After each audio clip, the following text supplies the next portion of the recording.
Area 51 and UFOs, and I go through everything to find out what happened. Right. Did you do that? That's why you will not be president. That's the first thing that you would do. The aliens won't let it happen. Let's talk about the earthquakes. What? The earthquakes? Yes. Without a doubt. Well said.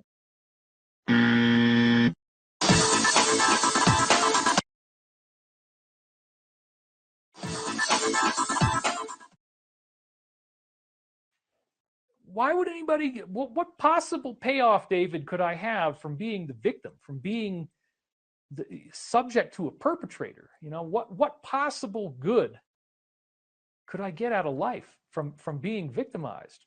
No, I'll go right up in your face on this one. We'll go in the close shot. Pontoons and baboons and Jesus is coming soon. I mean, seriously. That's another thing. Right here is where we look and think. Do the mental gymnastics for the viewers.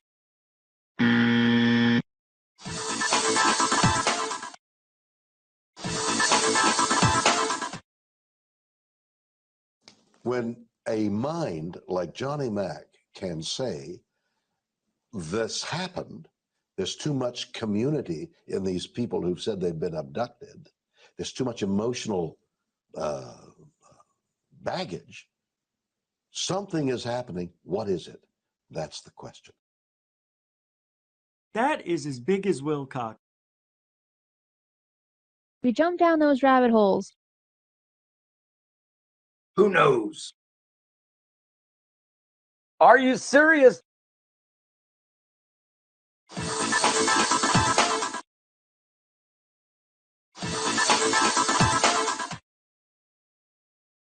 One of the ladies that I know is a full-grown woman, reached up, put her arm around the little guy. He was like, oh my gosh. She grabbed his eye cover and tore it off. That's the weirdest thing in the world, but it works all the time. It's real easy. Take my words for that. But they don't ask, what are they doing here? Why? Where are they from? Welcome to the coming apocalypse. All right, all right, all right. I'm good here.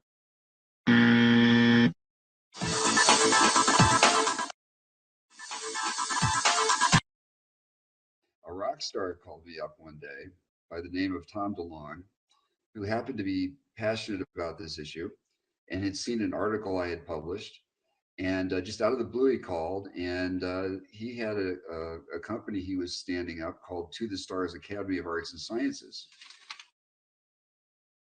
These people are making history, and that is what should be considered important, not their label. Are you serious? It's ridiculous.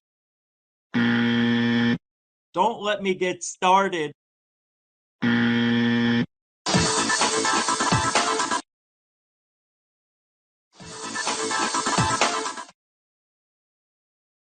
All of what has been put forth as evidence for aliens, to me, is insufficient evidence to excite my interest, my research interest in devoting time to finding it out. But it definitely has excited other people. Without a doubt. Excuse me while the landscapers finish. Are you serious? I got a taste of that nice suburban life that I thought I didn't want, and I just said, I'm good here. It doesn't get any better, does it?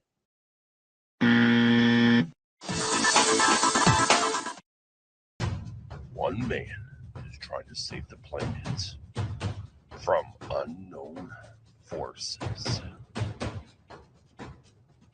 has hidden powers. David Wilcox. Unicorn powers. With the protection of Archangel Michael, Wilcox is going to save humanity.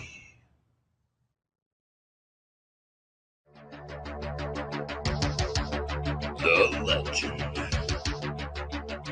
Stephen Kimby. As a researcher, you get the latest information on his YouTube channel, Truth Seekers. Don't miss it. Subscribe now.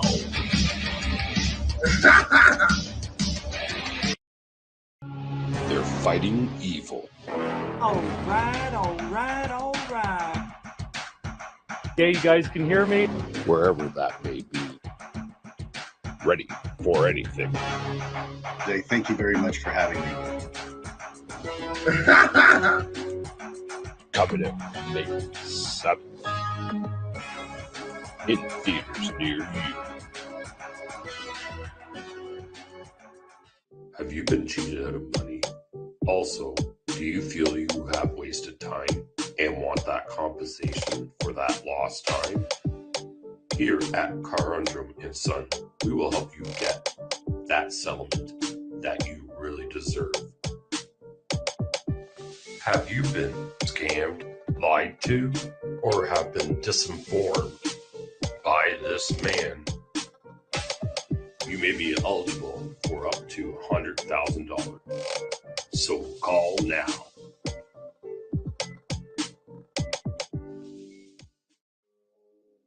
Do you feel violated? Were you probed unwillingly? We will do our best to get the justice you seek. At UPC, we'll make sure you get the settlement that's right for you and your family. From probing to organ removal, no cases will go unfinished. Call us at 1-800-836-7762. We're behind you 100%.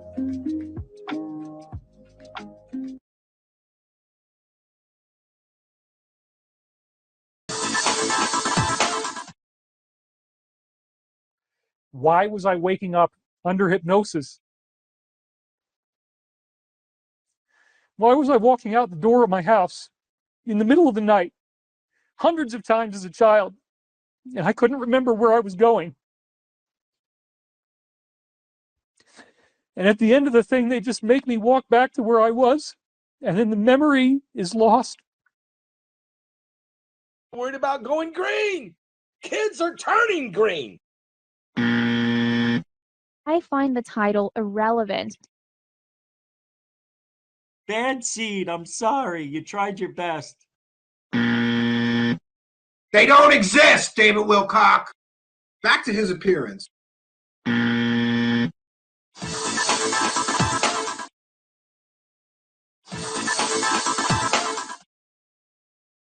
That the Soviets might spook the public and somehow manipulate this issue. So they actually advocated in writing that this issue be debunked and discredited, and the government went ahead and did so extremely successfully, unfortunately. Welcome to the coming apocalypse. I'm Pastor Paul Begley. That just blew my mind. It's huge. That is as big as Wilcox. Rich that I don't know. Nice to meet you.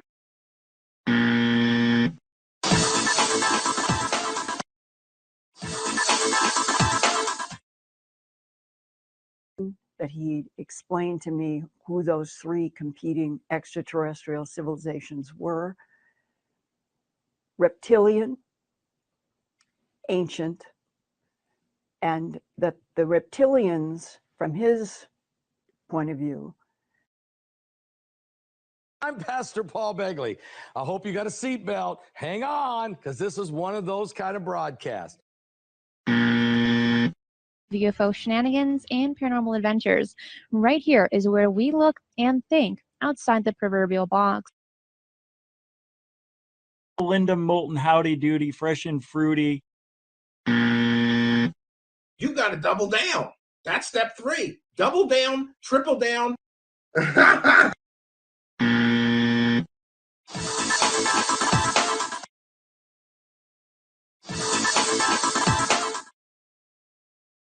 Our community failed as well. But now what we're seeing is a rising up of the people, like what happened on Mika's planet. And we're going to see a lot more changes occur.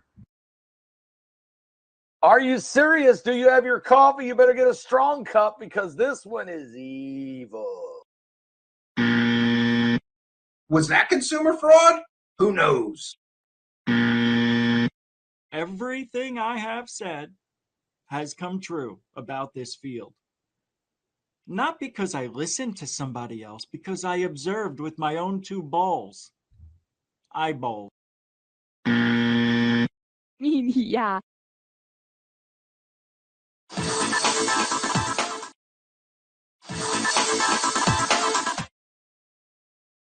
And the answer is quite succinctly no.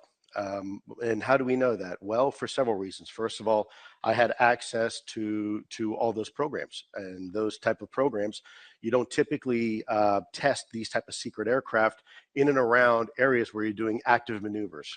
You tend to test them at secret test ranges like Area 51.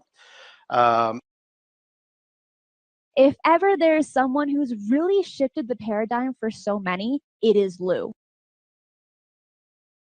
Lou is a lying, cheating, stealing, not money-making, but will be a money-making dude soon. Was chosen to be that man. Can you say amen?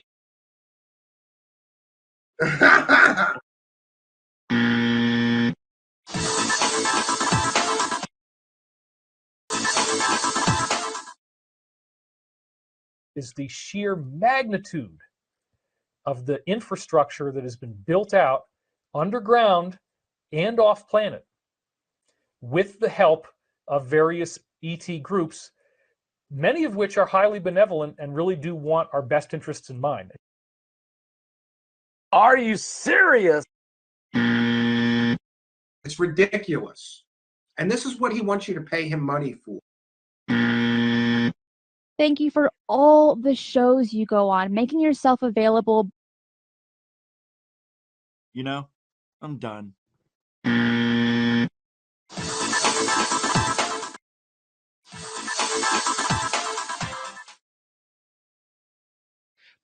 Like inside of a glass.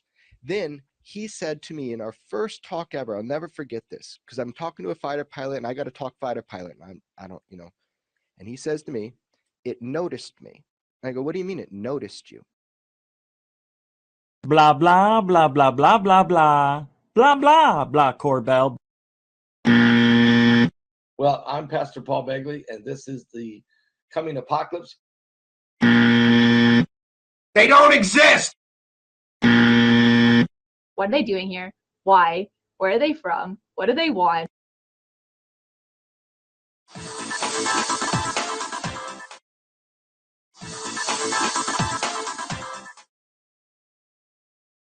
It was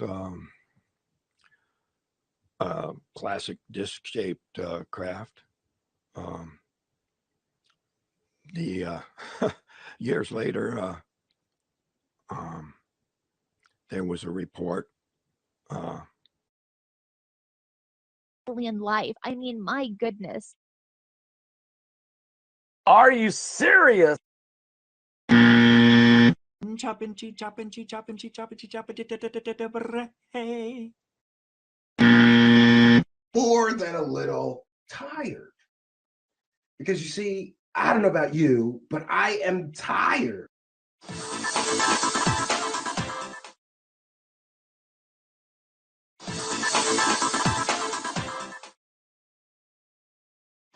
I've been recording and documenting everything that has happened to me for the last 10,000 years. Are you serious? What? What?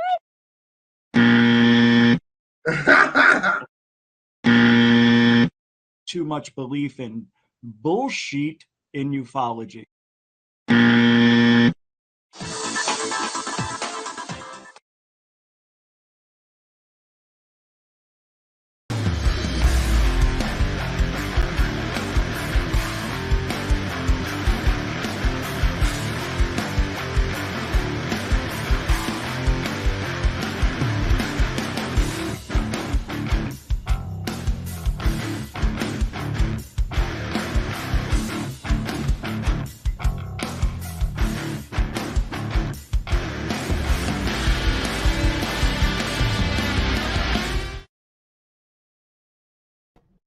Greetings and salutations, and welcome back, old friends and new. First, to start, I want to thank William Carnundrum, who is now part of the Truth Seekers' new slave labor force, just until I pay him. Relax. I'm not a hypocrite. Who has compiled this fun UFOs Got Talent piece.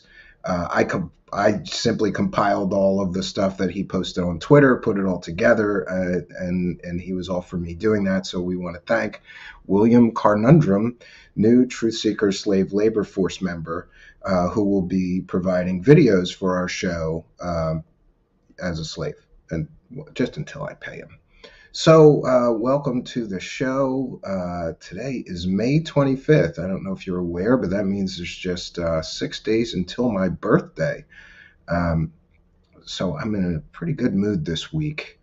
Kind of getting over recent drama, but I am the recent drama and some current events lately. Seeing the Lou Elizondo House of Cards begin to fall away made me realize that there are many repeating patterns in this alien and UFO world. And if you're here long enough, you begin to spot these patterns. So I thought that tonight we could talk about something that I call the UFO Messiah syndrome, which is a syndrome which is very popular in the in the world of UFOs and aliens if you pay attention. And this UFO Messiah syndrome goes back decades, and it all began with the early contactee movement.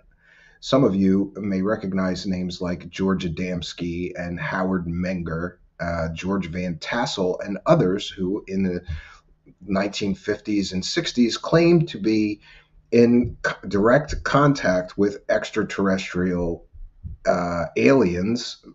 And at that time, not much was known about our solar system. So interestingly, these people claimed that the aliens that they were in contact with came from places like Saturn and Venus, which we now know cannot house habitable life. There were other UFO messiahs telling fantastical alien stories as well, like Frank Stranges and his famous book, Strangers at the Pentagon. But there's something interesting. I thought we could begin with some of those early contactee people, because you will see a common thread between those early UFO messiahs and some of the later ones that we are now experiencing and getting to witness. You will find that there are many common traits for those afflicted with UFO Messiah syndrome.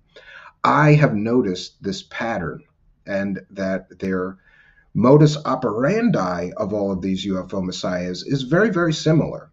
And I think, I called this UFO Messiahs a cautionary tale, tonight's show, because I think it's important that we study history.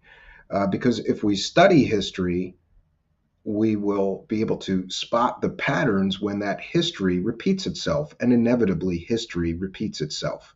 Since the very beginning of this thing with these early contactee movements, there have been UFO messiahs.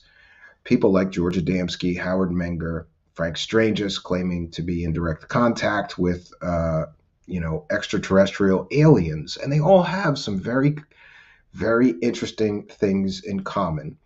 I thought we could begin with with George Van Tassel, who you may recognize as the inventor. You know, I'm always a little suspect when they call him the inventor of the Integratron. And the Integratron is a mystical, magical building or device, a 4-story tall device that's supposed to be able to be used as an energy source, time machine, and more. But it's interesting to note that George Van Tassel formed an organization around this building he built out near in the desert in the middle of nowhere.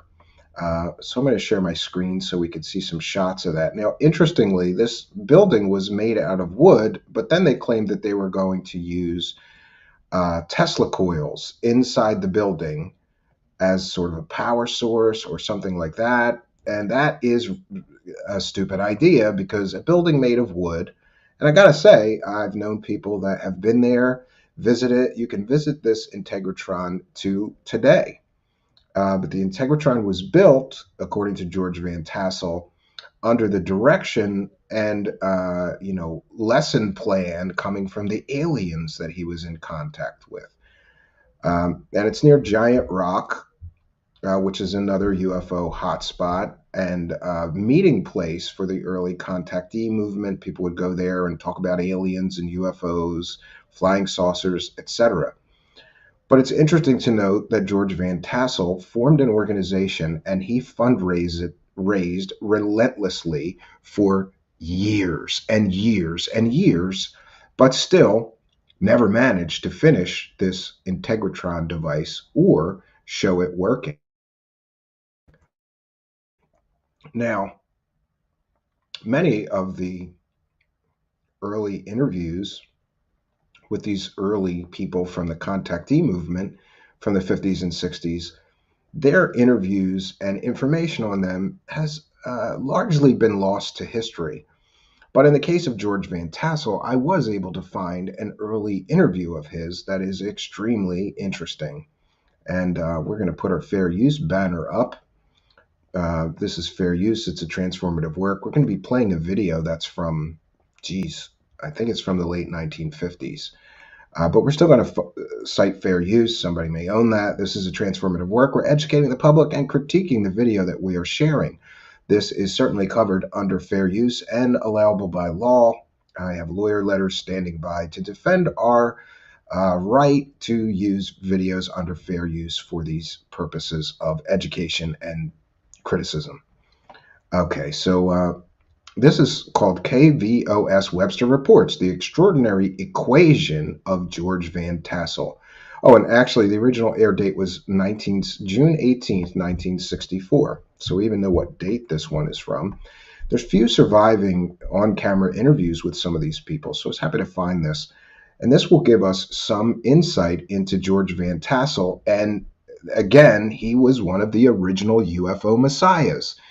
And started an entire group, some would call it a cult, centered around his teachings that supposedly came from extraterrestrials or aliens. So let's get into it, friends.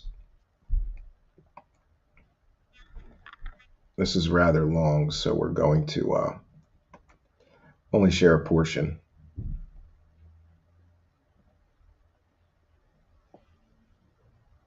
Flying saucers. Here we go. Bad.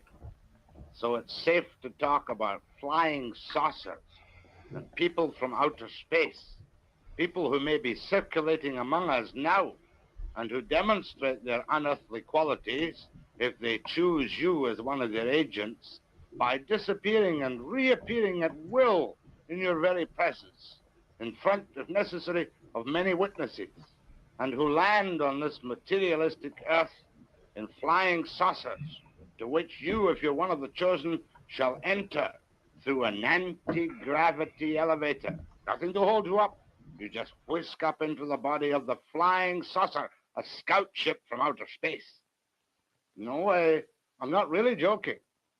Because I've got a man now, here and now, one of the men who claims fervently that he has met these people from outer space, has talked to them and has been given secrets of things such as a time machine from men from outer space. You'll meet this man after this plebeian and earthly message.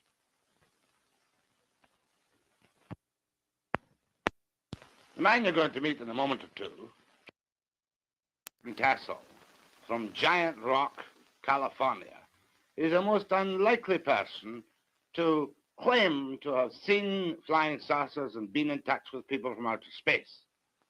George is a very ordinary fellow. Thanks, Walter. Doesn't I make any agree. money. Shout out to Roger, Flying Walter saucers from the beliefs, Walter but boy, Bosley he really channel. believes them.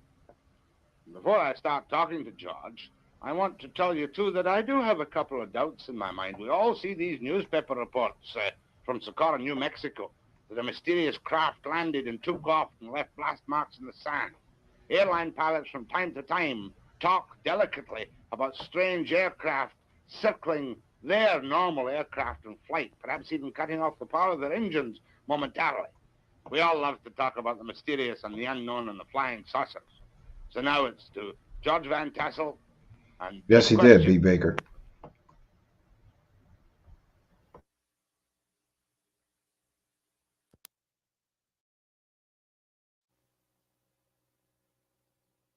Time machine you're building down in California.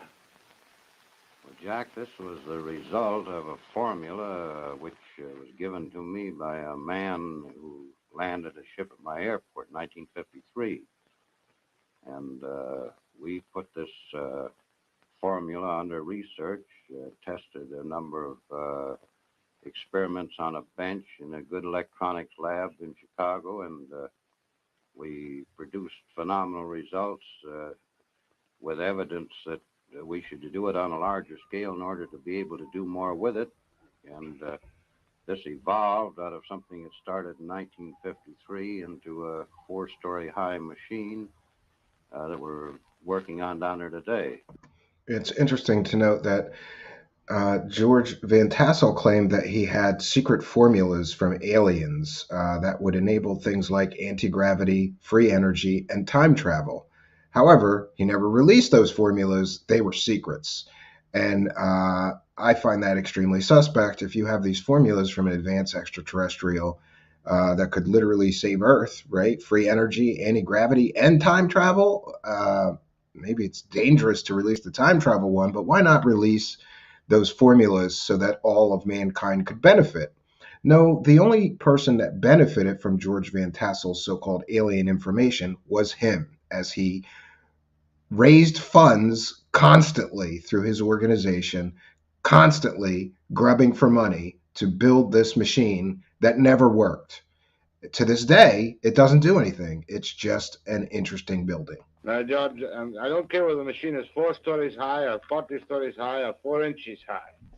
When I say calmly and unexcitedly, a time machine, what does your formula tell you you can do with a time machine? Well, Jack, our formula has no time factor, which electronic formula does have. And on the other hand, electronic science has only had 2 dimensions to work with, the electric pattern and the magnetic pattern perpendicular to it. And we discovered a 3rd zone, which we call a time zone, and we are working through this zone with an effort to orient the magnetic field to give us other results than our science can obtain at present. George, it's double talk to me. A time machine means to me a little box that I can go into and go back 5,000 years or forward 10,000 years. Is that what your formula tells you you can do? Well, Jack, this isn't a little box. This is a 4-story machine focusing fields that we can orient to produce this zone big enough for a man to get into. It isn't a box. But what happens to the man when he gets into the zone? I'm Well, all agog with curiosity. Jack, we've discovered this zone is subject to thought. Now, since time It's June 1964, Lord on Ludicrous. calendars and clocks, you could only record an event by thinking of it. Now, theoretically, we believe we can take a videotape magnetic camera into the time zone and photograph Lincoln's Gettysburg Address or Caesar's armies marching or anything that's ever happened. All right, let me get this straight. In other words, you're telling me, like H.G. Wells imagined 50 years ago, that everything that happened in time is still there to be seen by the recreation electronically of a thought which exists. Jack, you know how you talk into a tape on a tape recorder and play the interruptions back, identical to the play that you made. The Earth's magnetic field is the same way. You can put interruptions into it and play them back out of it. An associate of ours in creating a magnetic coupler with this principle coupled in the Earth's magnetic field and played back TV shows from stations that aren't even in business anymore. You mean that an experiment has been done to bring out of the air television programs which have been and gone? Been and gone. Now, where was this experiment conducted? It was conducted in Santa Monica by an associate of mine. Why hasn't this hit the headlines throughout the world? That's a time machine in action. If I can...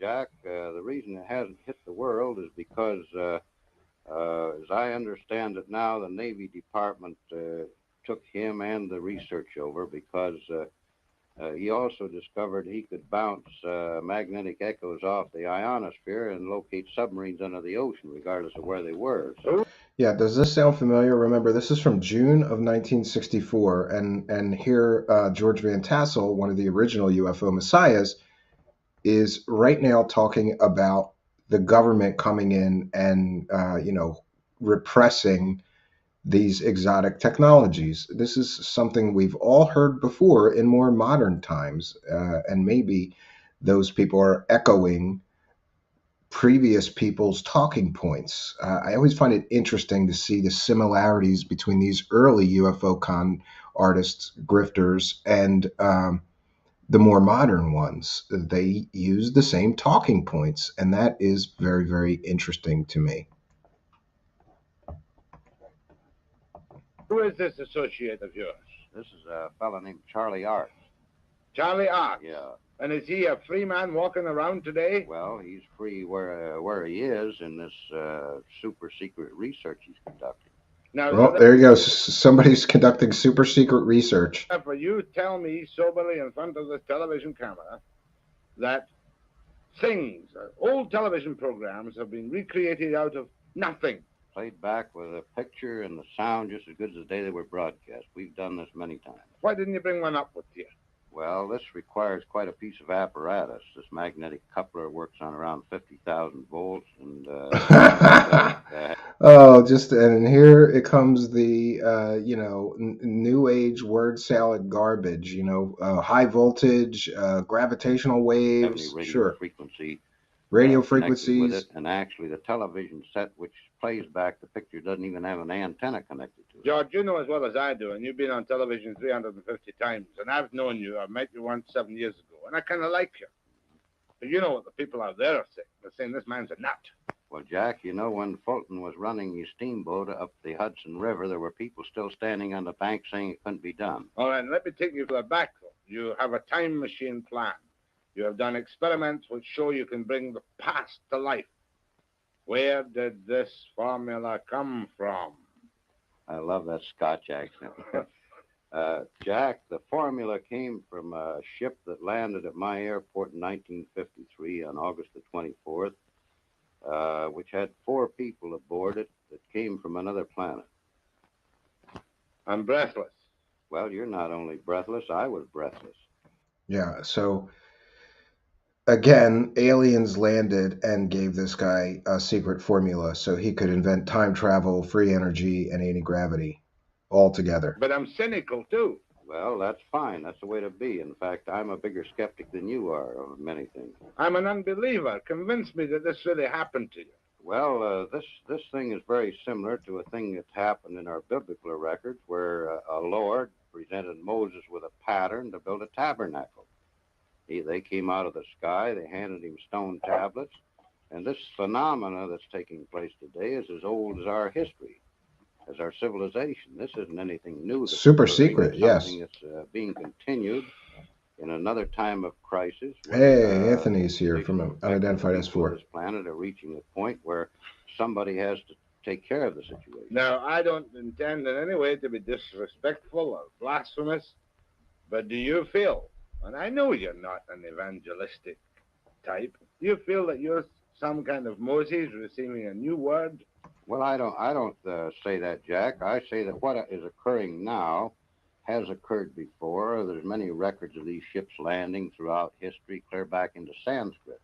And there are records in the 1898 Chicago newspapers that covered the front page for 3 days of a big ship setting over Chicago. When you realize we're dealing with a type of man that is almost as far above us in intelligence as we are above the lower animals, there isn't anything phenomenal in this at all. Now, you say casually because this is your Yeah, and again, the aliens are always super advanced, much more advanced than us. life's work now. Ships. Now, you mean flying saucer, don't you? Well, a flying saucer was a name the press put on this thing. And actually, what they termed a flying saucer was nothing but a scout ship from the big carriers.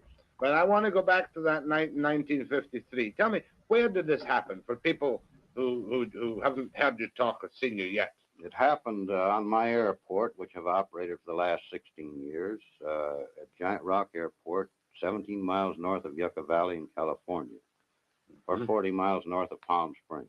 Now, this is a private airport for small aircraft, is it? This is an airport used both by the military and private aircraft. You own this airport? I leased this airport from the United States government.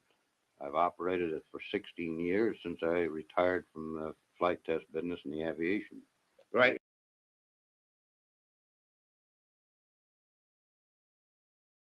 Sorry, I always found it interesting that this guy just happened to have an airport for flying saucers to land at. You know, that always seemed a little suspect to me, but he did operate an airport. And there are reports that people would fly in to go to these UFO meetings. People who are interested in flying saucers would fly into his airport, and they would have events there centered around flying saucers and aliens. Now, how old are you now, by the way, John? I'm 54, Jack. Got 3 grown daughters, married, and 11 grandchildren. You don't mind if I ask you the stock question? I know that you've been asked every obnoxious question that can ever have been asked. You've never been treated for any form of emotional upset. I've never had an emotional upset other than women. Except that night in Yucca Flat. That's a giant rock when this ship appeared. Now, give me the details, John, because I'm never tired of hearing the details of a man who says he has seen creatures from another world. Well, actually, Jack, this was as simple as crossing a street and getting hit by a car. After it's over, you're the victim of the circumstance. And I didn't see the ship land. One of my son-in-laws, that wasn't my son-in-law at that time, saw it come down. Another man on the airport heard it, and he wasn't where he could see it. And the man got off of the ship and approached me before I even knew there was a ship down. Where were you then? What time of day or night was it? 2 o'clock in the morning and approximately a full moon, which is like daylight on the desert. Were you walking about outside or what? No, I was sound asleep when he awakened me. This man awakened you? Well, something awakened me. So you got up out of your bed? I got out of my bed and went aboard the ship at his request. This man, in what language did he converse with you? He talked to me in the best English equivalent to Ronald Coleman. And he met you there, and he said, what did he say? Come with me to my ship, or what? No, he said, I asked him what he wanted, because we have a lot of people come in stuck in the sand and broken axles and whatnot. And I asked him what he wanted, and he said, my name is Solganda, and I would be pleased to show you our craft. Solganda? Solganda. Was the craft visible to you at this time? It was. When he stated this, I saw beyond him the ship, which I hadn't seen before. What did you see? A bell-shaped type of anti-gravity ship that they operate as a scout ship out of their big carriers. How big? This was 36 feet in diameter and 19 feet high. And where was it? On the ground? No, it was hovering 10 feet off the ground. And how did you go into this ship? I walked with him to a spot underneath it, and an anti-gravity beam took me up through a hole in the bottom of it. Oh, that's another thing that sounds a little bit familiar.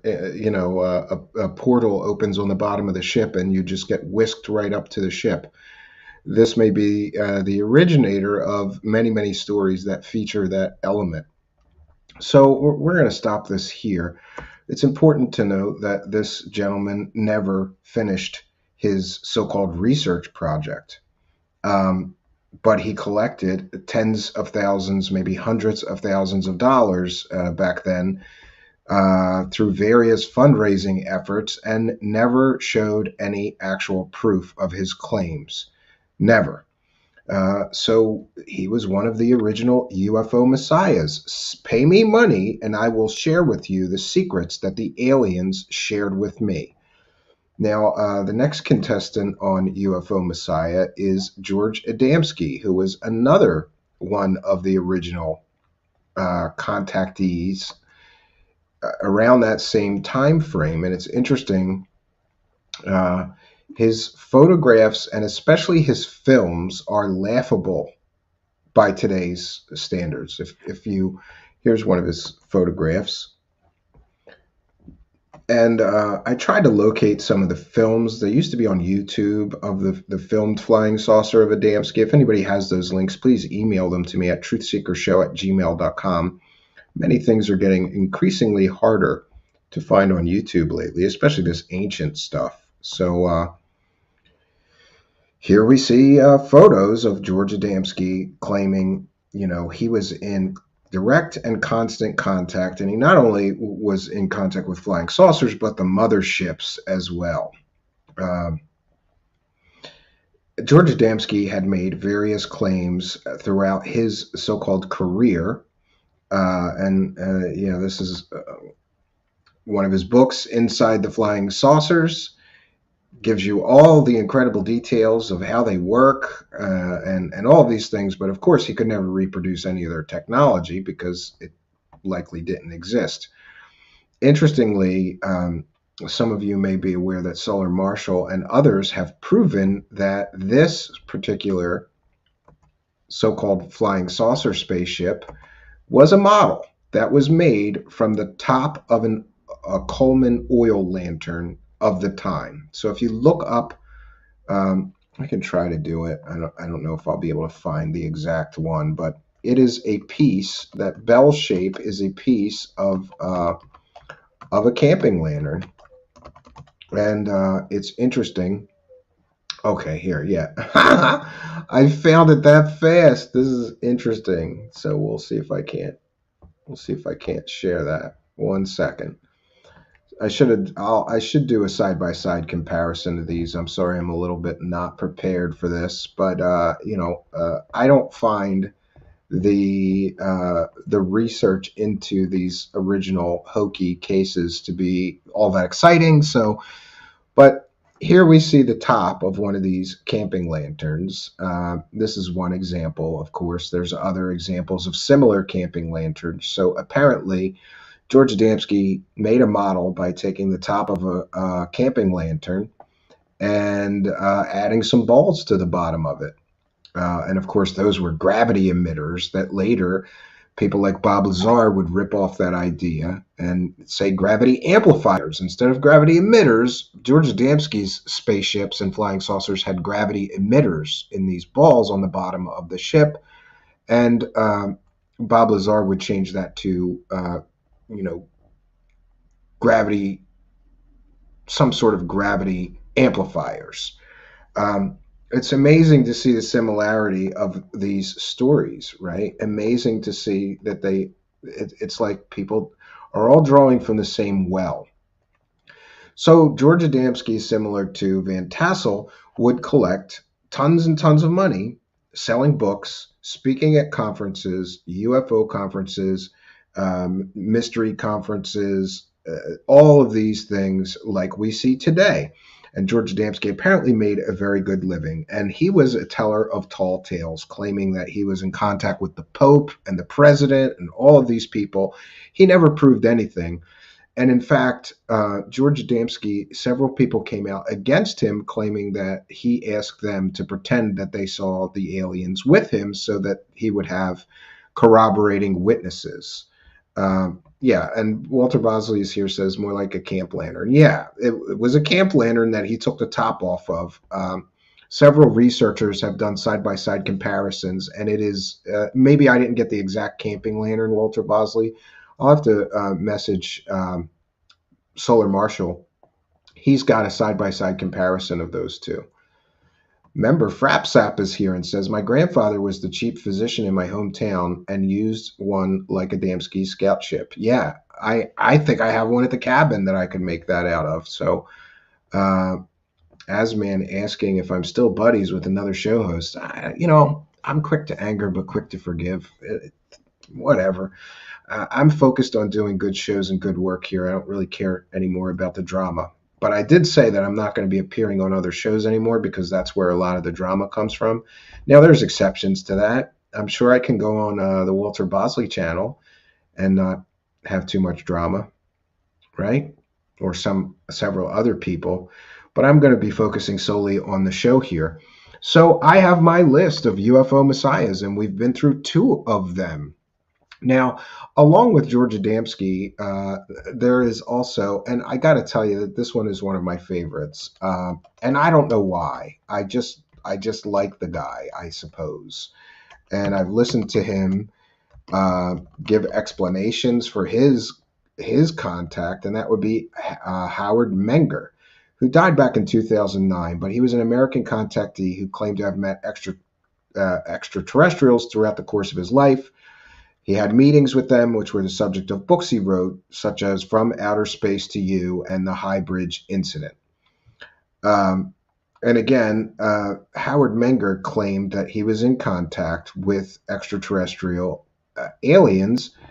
And much like Corey Good or some of these other storytellers, he had no evidence whatsoever. Zero evidence, or let's just say almost no evidence. Here is some of his so-called evidence. A picture of a flying saucer with a shadow figure in front of it that he claimed was an alien. Now, I don't know about you, but that's not very convincing to me.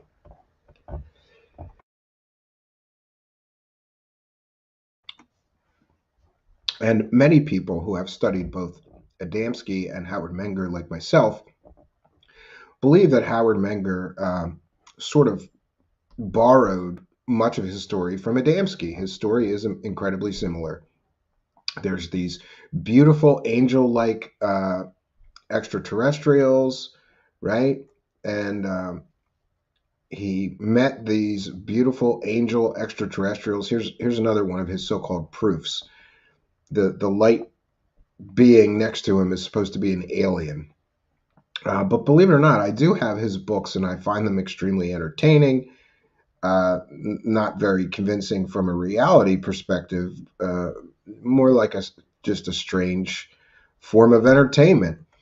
And one of the things that's interesting about Howard Menger is that he was from not far away from where I live in New Jersey. And at one point, I did try to contact his relatives for interviews.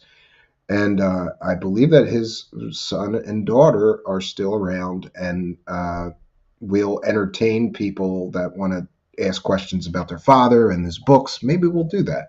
I don't know. But Howard Menger was another one of the UFO Messiahs. And again, they all share common traits. They're in contact with extraterrestrials. They have secret alien knowledge. Howard Menger claimed to build a scale model of a flying saucer, which was test flown, and then the United States government got it. And then he went to work for the United States government, according to him. Of course, there is absolutely zero evidence or proof that Howard Menger ever worked for the United States government or ever had working anti-gravity technology. This, of course, is a problem with all of these UFO Messiahs, and we're going to talk about that in a little while. All UFO Messiahs have common traits, and one of the traits is they over-promise and under-deliver. Howard Menger claimed that he was in possession of the secrets of anti-gravity technology. If he indeed was, those secrets went to his grave. He never shared those secrets with anybody and could never display working technology, though he claimed, and it's almost laughable when you hear the story of how he made the flying saucer model that the government got a hold of. He claimed that he was ordering parts from like television repair places, and I believe that he, at one point, he made signs, including light-up signs. So he did know something about electronics. But his explanation of how he built anti-gravity is just laughable. You know, he was ordering vacuum tubes from RCA and this and that. Like, it's pretty wild and out there, and I find it almost laughable. It's not at all credible. But again, Howard Menger, one of the original UFO messiahs, and we're going to see some of these common traits that Howard Menger and others had. Frapsap with a kind and generous $10 says it was a surgical lamp, not a camping lantern, Stephen. Adamski used to hoax his UFOs. Yeah, we could get into that. Well, I'm going to find the exact thing he used. Solar Marshall had a really good side-by-side comparison. But thank you, Frapsap, for your kind and generous $10 super chat. We read all the super chats here, so if you're feeling generous, feel free to throw a couple bucks in our hat, and we will thank you profusely. And, of course, we read every single super chat. And we want to thank Frapsap for helping us to praise the cash, friends. This is Trixie from Truth Seekers, thanking you for your generosity. I'm gonna praise the cash so hard, I'm gonna teleport myself on board a sexy tic-tac UFO. Thank you for your generosity. All right, so on with our presentation for tonight. So the next UFO Messiah on our list, and remember, all of these UFO Messiahs share common traits, and I have some slides actually for that. Next, we get to Billy Meyer, who we have covered here, and you may recall that we interviewed Michael Horn, his U.S. media representative, which is just funny. And in that interview, Michael Horn cites convicted child molester UFO researcher Wendell Stevens as proof that Billy Meyer got a laser gun from aliens. And we've all heard how that exchange went. Didn't go good for Michael Horn. Billy Meyer, again, one of the original UFO messiahs, 60s and 70s, claimed to be in contact with extraterrestrials that, and all of these people up till now, all the extraterrestrials they're in contact with, suspiciously, at least to me, look exactly like people, but better looking, like super hot blonde Nordic chicks. That's what the aliens were. And Billy Meyer has been thoroughly debunked. Here is one of his ridiculous photographs that he claims is a real flying saucer. This is called the wedding cake photo. We see another ship that looks suspiciously just like Bob Lazar's. We've covered this previously. Bob Lazar I believe he stole his so-called sport model directly from Billy Meyer. It is almost exact. Billy Meyer's beam ship, and here we see this. Here's Billy Meyer's beam ship. It looks almost identical to the flying saucers that Bob Lazar in the late 80s would claim to work on at Area 51. And also suspicious is that Bob Lazar and his friend Gene Huff got all of the Billy Meyer photographs and materials and VHS tapes and stuff from John Lear just a few months before he suddenly came out with a story about working on flying saucers at Area 51. Billy Meyer is a typical case, however, of a UFO messiah for several reasons. First, he claimed that he had top secret knowledge from the aliens on all kinds of things, on science, on medicine, on what's going to happen in our future. And Billy Meyer got crazier and crazier, started mixing Jesus in with this, and that's another trait of a UFO messiah. Eventually, they start mixing in religion and spirituality in with their alien fairy tales. Some of these photographs, it really looks incredibly hokey and stupid, if you ask me, but some of them look pretty good. I remember having a book with these pictures in it in my grade school library. And even then, I knew that those pictures were fake and not real. I believed that they were models when I was a child. Later, people like Phil Langdon and others would 100% recreate these models out of trash can lids and other stuff and hang them on strings. This one has always been great. Why would a flying saucer just jam itself right into a tree? Or is this a model and a miniature tree, as many debunkers believe it is. Phil Langdon reproduced this effect. And of course, it's just, all but gluing a flying saucer model to a miniature tree. Yeah. So Billy Meyer, another one of those UFO messiahs, who again would have the same things in common. There's some common traits to these UFO messiahs. They always need money. They form cults or groups. They viciously attack their critics and detractors and more. And we'll get into that. Now we get to more modern times. The next UFO Messiah on my list is directly descendant, I believe, from Billy Meyer, because he stole some of his designs for the spaceship and materials, and that would be. So we go from the late 60s and late 70s to the late 80s, and we get to Bob Lazar, another UFO Messiah, who people believed. Remember, all of these UFO messiahs, the true believers believe that they're going to bring us the truth about those aliens. Bob Lazar was no different at the time, hugely popular in the late 80s, just a huge national story that this, quote, former government scientist worked on extraterrestrial spacecraft at Area 51, unquote, except he was never a government scientist. In fact, Bob Lazar was a convicted pimp, fake scientist. And no matter what Jeremy Corbell and others and George Knapp that have profited from this fake story for years tell you, Bob Lazar was never a scientist. And in fact, we proved here on our channel that Bob Lazar was never a scientist at Los Alamos like he claimed. He was a low-level electronics technician. Here's a sketch of his so-called flying saucer that he worked on, and here we see it looks suspiciously like Billy Meyer's, and he got all those Billy Meyer photographs just a few months before he came out with his incredible story. I find that incredibly suspect. But I grew up with the story, always loved the story. If I could pick one UFO story to be true, it would probably be the Bob Lazar story. But Bob Lazar, again, one of those UFO messiahs, he's got secret information, and for a price, he will share it with you. Now, many people claim that he's never made any money. Bob Lazar has been trying to cash in on his story since the very, very beginning. Here we see his latest book deal from Tom DeLonge, I believe.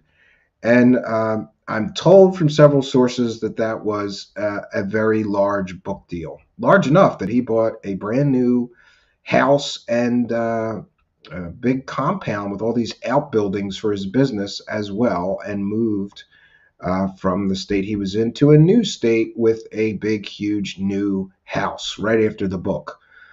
He also tried to cash in with a Hollywood movie deal, and that never panned out. People have been pushing Bob Lazar as a UFO messiah or somebody that would bring us the truth about aliens since 1989 when he came out with his story. The problem is that the Bob Lazar story falls apart under scrutiny. He's a fake scientist. He never was a scientist. He was just an electronics technician. He ran a whorehouse and got convicted of running a whorehouse. That makes him a convicted pimp. I don't find a convicted pimp who lied about being a scientist and lied about his education to be a credible source of information. But stupid people like Jeremy Corbell, thought this is a great story and I can profit from this. And, part of me thinks that Corbell and George Knapp and others know the story is fake, but they made so much money, or they have the potential to make so much money, that they don't care if it's fake. Part of me thinks even they know it's fake, but they still push this story. And George Knapp has been pushing this UFO story since 1989. He has made more money than anybody on the story, probably more than Bob Lazar. So that is yet another one of our UFO messiahs. And we'll see when we wrap up this that Bob Lazar, like all of these UFO messiahs, have many traits in common. Now, after Bob Lazar, we get to Dr. Stephen Greer, one of my favorite UFO hucksters. And Dr. Stephen Greer is the perhaps most ridiculous of the UFO messiahs. And he hits more of the UFO messiah common traits than anybody, because he hits all of the points that I make. I just put in Dr. Stephen Cambion for some reason. My autocomplete saw Stephen, and yeah. Let's get Dr. Stephen Greer. That's better.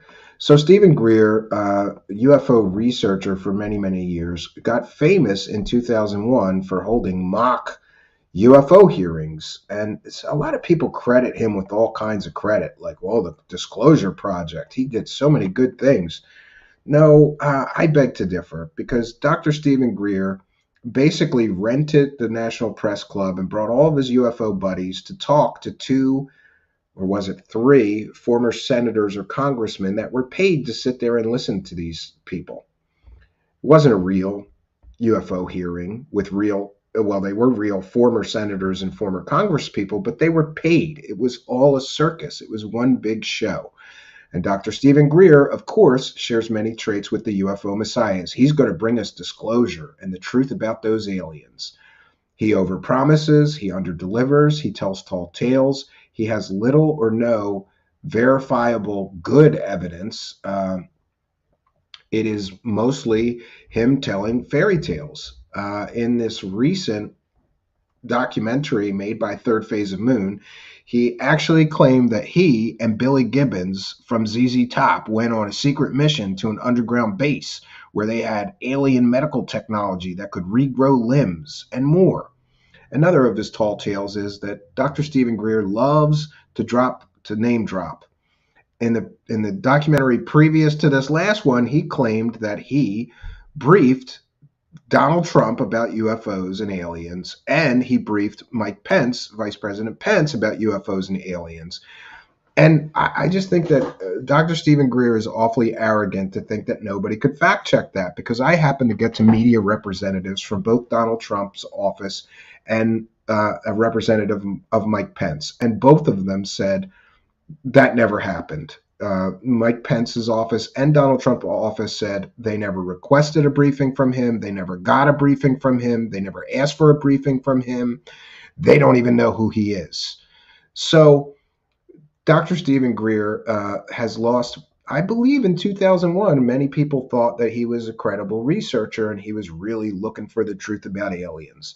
But as time goes on, he suffered from UFO disease, which is common with these guys. They come out with their original story. Next thing you know, you need new material to sell to stupid people. So suddenly he's doing CE5 and he's meditating, and aliens are coming to visit him, and spaceships can come and visit him. I believe, however, that Dr. Stephen Greer is the most financially successful of all UFO con artists or UFO messiahs. He has made literally millions and millions of dollars telling these UFO fairy tales with little or no evidence or proof. And as far as the Disclosure Project and those mock hearings, we need to remember that he had many wackadoo people included in that project, like Clifford Stone, who claimed that he was part of an alien crash retrieval program. And then later, Clifford Stone claimed he had superpowers and that he was Julius Caesar in a previous life, and I think Jesus, and that he developed telekinetic or psychokinetic superpowers and telepathy from talking to the aliens, and that he saved an alien. He led an alien out of a base that was held captive. It just gets wilder and wilder with that guy. And that's just one example of the wackadoo nonsense people that Stephen Greer put there in that hearing to tell people the truth about aliens. Was it the truth about aliens? I don't think so. Not credible. Stephen Greer has lost more and more credibility. I famously said this guy is such a slimeball that he literally used a dead baby to scam people out of millions of dollars for one documentary. And it's interesting, for that documentary with the Atacama humanoid, which was again a deformed fetus, he was getting the creature. Let's just call it a creature for now. He was getting this creature analyzed and genetic testing done by Dr. Gary Nolan. He could have waited a few months and gotten all the test results and then made a documentary, but he didn't do that because he knew I believe he knew that those test results would just come back deformed human. After all, he's a medical doctor. He should know a deformed human fetus when he sees one. But that's not what he did. He hyped this deformed human fetus up as alien for a year. And then he rushed the documentary to release before the DNA results came back. And why would he do that? Why would you rush a documentary into release before you got the scientific test results of what that thing was? I believe that was intentional. And Dr. Stephen Greer made millions of dollars off of that fake alien, which was actually a deformed human fetus. And for somebody to use a dead baby to scam people out of millions of dollars tells you everything you need to know about their ethics, their morality, or their lack of ethics or morality. But Dr. Stephen Greer, like many UFO messiahs, he's mixed religion and meditation and philosophy in with his fake alien stories. He is constantly fundraising. He always needs money. That's another common trait of these UFO messiahs. They're constantly fundraising. They constantly need money. And by the way, I thought it was incredibly funny that in this last documentary, they talk a lot about repressed free energy technology and how people are suppressing that alien free energy technology. This man ran a free energy scam for years. To the best of my recollection, he raised $500,000 with his so-called free energy charity. Where did all that money go? Who knows? It didn't create a free energy device. And he's in a documentary talking about free energy devices and how the government is suppressing them. I guess the government suppressed his after he took $500,000 to create a free energy device and open source it and delivered nothing. He delivered nothing. What happened to that $500,000 he raised? That's a question that maybe the Cousins brothers from Third Phase of Moon should have asked him while he was flapping his lips talking shit about free energy in the documentary they made. Shouldn't they have stopped him and said, hey, speaking of free energy, you raised $500,000 to create a free energy device. What'd you do with all that money, Dr. Stephen Greer? But they didn't do that because they're lazy slobs and they don't care about the truth. They just care about making money from garbage people and garbage peddlers like Dr. Stephen Greer. And by the way, I will repeat what I said. The Cousin brothers from Third Phase of Moon owe me $13 because I paid $13 for a documentary filled with tall tales and bullshit from Dr. Stephen Greer. The other tall tale bullshittery was that he claimed that an entire engineering firm in the state of Michigan got murdered except for one employee because they were developing free energy technology. And we've heard this exchange with the Cousins brothers. Their excuse was, well, it wasn't like an office mass shooting.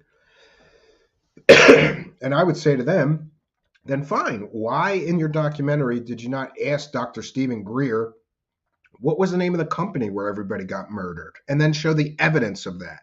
Do you know why they didn't ask Dr. Stephen Greer what was the name of the company where everybody got murdered for developing free energy so we could research it and show everybody the evidence? Do you know why they didn't do that? Because that's bullshit. There is no evidence that an entire engineering company got murdered in Michigan. And the Cousins brothers' stupid excuses, well, it's not like it was a mass murder. Who cares? Even if these people got murdered all one by one, there'd be records of it. There would be news stories. It would be a huge story if an entire engineering firm in the state of Michigan got murdered, except for one guy. You got to leave one guy to live to tell the tale. Also included in his latest documentary of garbage is the story that an operative working for the Clintons came and stole all his VHS tapes of people talking about UFOs, buried them in his backyard. And then years later, that guy felt bad and called him up and said, I'm getting older. Do you want your VHS UFO collection back? So ridiculous. Why not? Okay, tell us the name of that Clinton operative so that we could speak to him and ask if he really stole your UFO VHS tapes, Dr. Stephen Greer. Did the Cousins brothers ask that? Of course not, because why ruin a good bullshit story with things like facts and evidence? I'm going to thank Al Warrior with a kind and generous $13. Well, thank you, but you don't owe me the $13. The Cousins brothers do. But I do thank you for your kindness, your generosity, and your support of the show. It is much, much appreciated. Continuing supporter of the show, Al Warrior. Thank you for helping us to praise the cash, Al Warrior. This is Trixie from Truth Seekers, thanking you for your generosity. I'm gonna praise the cash so hard, I'm gonna end up opening up a stargate to a whole different dimension of wealth. Okay. Lord Ludicrous with a kind and generous $4.99 super chat says, you turned Messiah into a 3-part series. Hope you do one on the researchers and the people in the know. Great show. Keep up the great work. Well, thank you for your kindness, your generosity, and your support. Much, much appreciated. Long-time show supporter. Thanks for helping us to praise the cash. Thank you, Trixie. This is Trixie from Truth Seekers, thanking you for your generosity. I'm gonna praise the cash so hard, I'm gonna need a fake med bed to bring me back to I need a fake med bed too. I can make some money, right? So we are on our journey through time and through the UFO Messiahs. After Stephen Greer, I wanted to include these two, and that would be David Wilcock. We'll start with him. David Wilcock is a New Age nutter who makes many ridiculous claims, like he's Edgar Cayce reincarnated, like he has the gift of prophecy, yet he has literally predicted hundreds and hundreds of things that didn't happen. He was incredibly wrong on 2012. He told us all we'd get light bodies and superpowers, both as the year 2000 turned and as 2012, the Mayan calendar deadline approached. He was pushing that we would all get light bodies and superpowers, telepathy, telekinesis. We'd all become ascended masters and sit around a campfire and sing Kumbaya, and there'd be peace on earth. All of his bullshittery, none of it is real. Since 1998, he's been telling people that there's this, secret organization called the Alliance, and they're going to stop all of the satanic pedophiles and all the bad people in the world. There's going to be mass arrests and tribunals. None of that shit ever happens. He was also a big proponent of the 17th letter of the alphabet nonsense. So that'll show you how stupid David Wilcock is. But David Wilcock is another one of those guys that has made an incredible amount of money. I saw an estimate that he makes at least $150,000 a year just from his YouTube channel. God bless him for making the money, but he's peddling garbage. He has peddled garbage since the very beginning. Most notably, he is known for being on the television show Ancient Aliens, which is based on flawed garbage theories of Zachariah Sitchin and Eric von Däniken. But if you actually look into either of those two, you will find that neither of them are credible. Neither of them could be considered reliable sources of information. But David Wilcock is constantly selling courses. Oh, look at that. His shady China. Look at this. I'm finding my own thumbnails when I search David Wilcock now. That must mean that we're doing good work, right?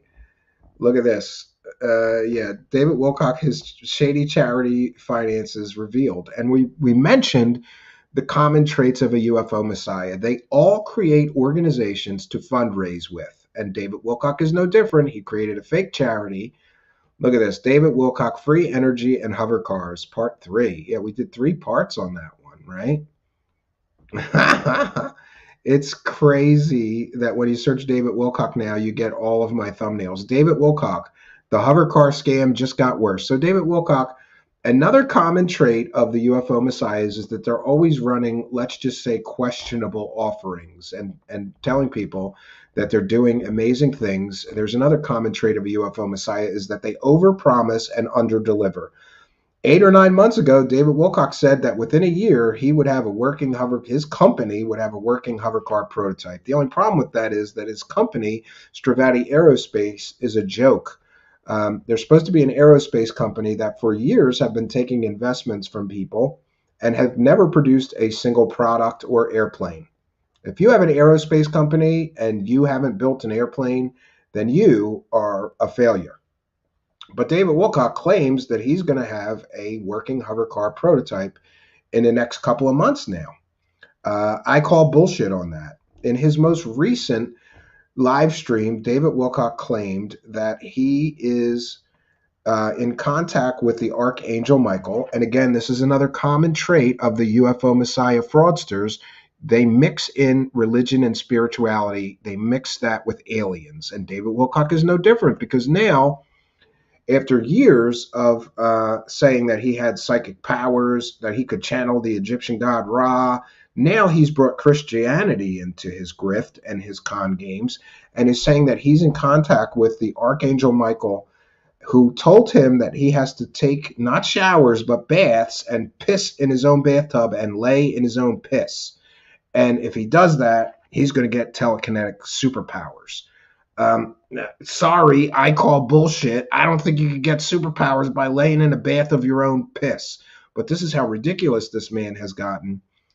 Things are really downhill for David Wilcock lately. And if anybody who is actually friendly or a friend to him is within the sound of my voice, please reach out to him and encourage him to get psychological counseling.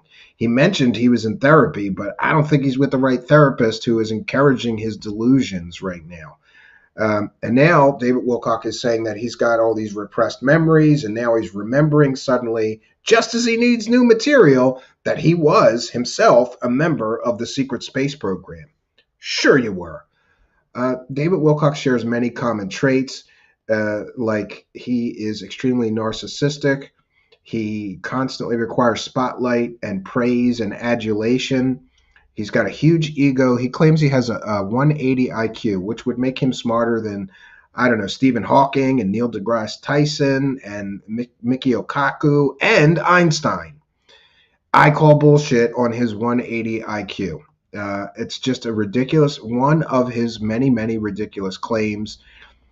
In his most recent, thank you, David Bucky, for a kind and generous $2 super chat. In his most recent, in his most recent course that he was selling, that's another thing. There's all kinds of scammy stuff he does. He had a scammy charity that collected something like $150 or was it $170,000 over 3 years and did zero charitable work. They gave just a few $1,000s to some other charity. The rest of the charity's money David Wilcock spent on himself.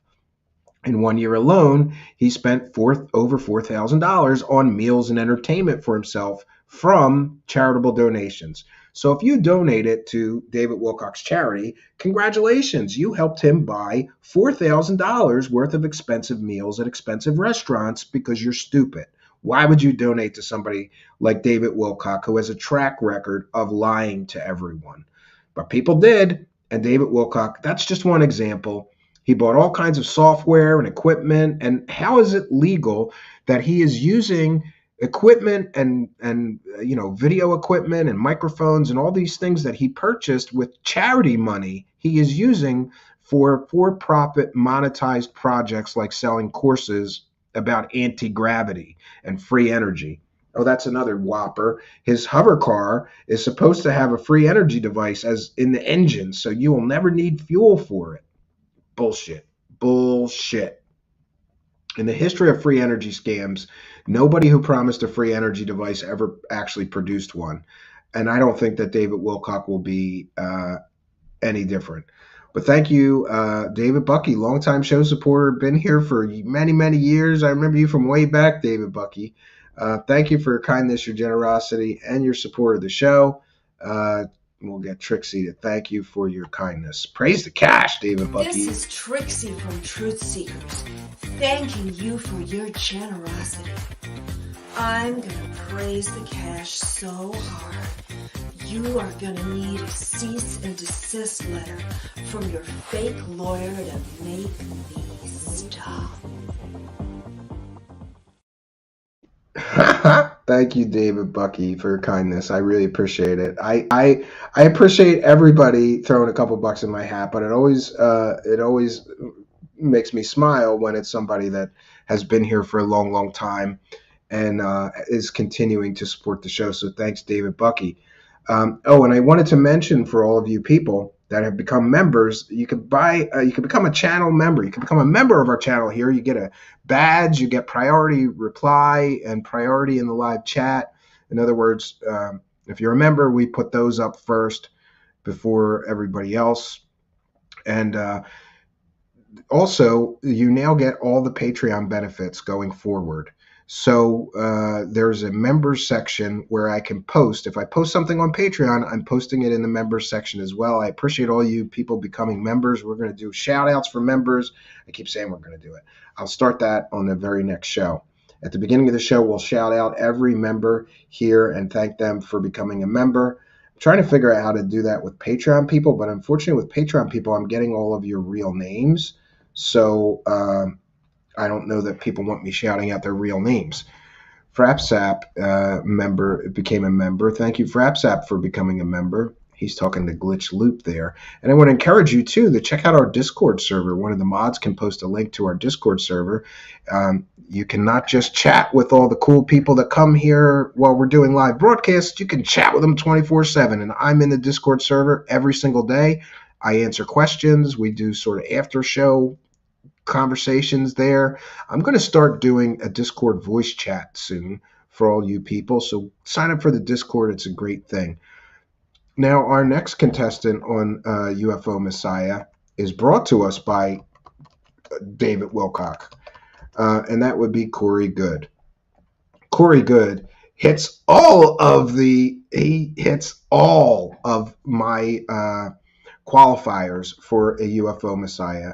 Corey Good came out with ridiculous stories, basically claiming that he was like Buck Rogers, that he time traveled and he met aliens and he saved Earth from evil reptilian overlords.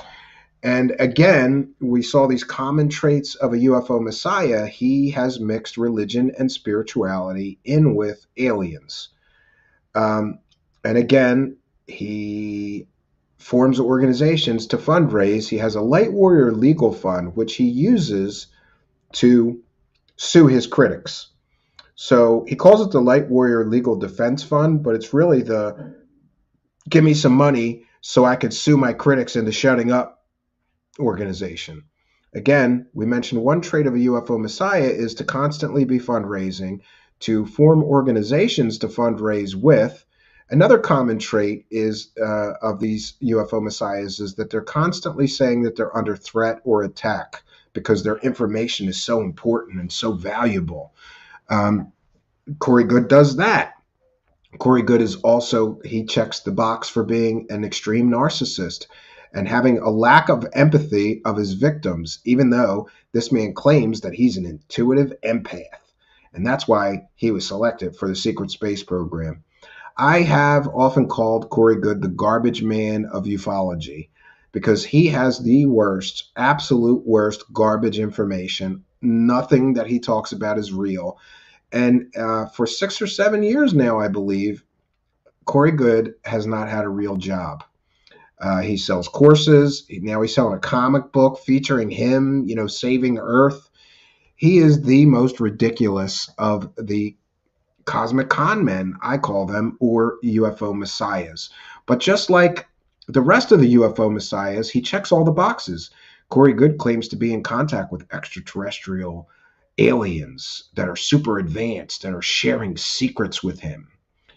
Corey Good claims that he has superpowers. That's another common trait of UFO Messiahs. Eventually, they start telling people about their superpowers. David Wilcock has done that too.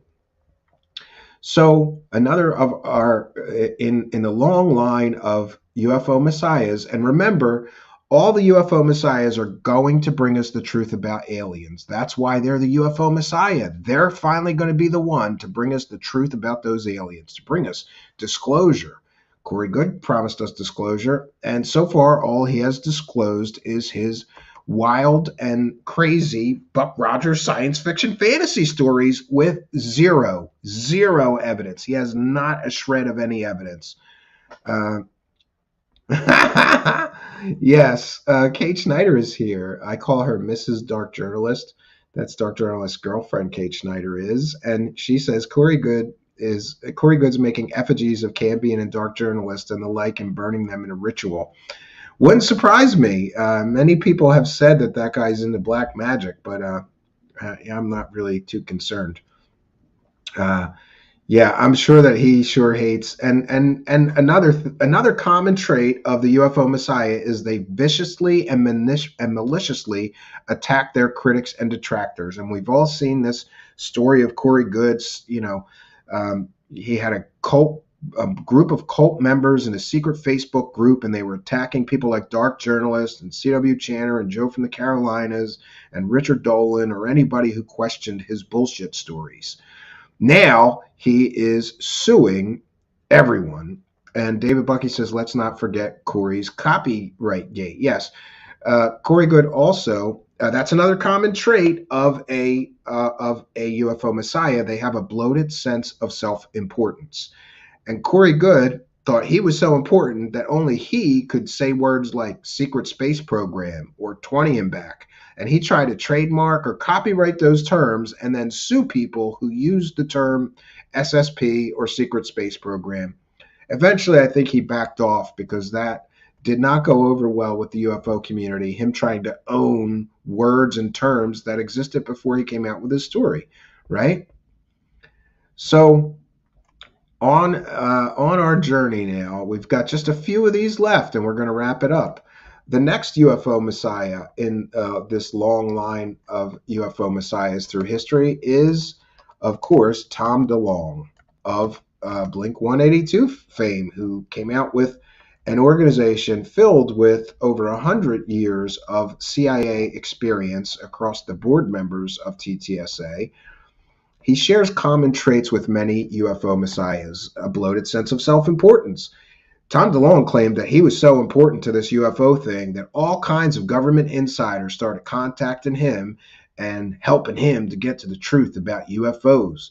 I think he claimed to have meetings like in Washington, D.C. at the Pentagon or something with some of these important people and sat in a skiff, which is a secret location that radio waves and things like that and sound cannot travel in or out of so that you can talk about top secret things privately.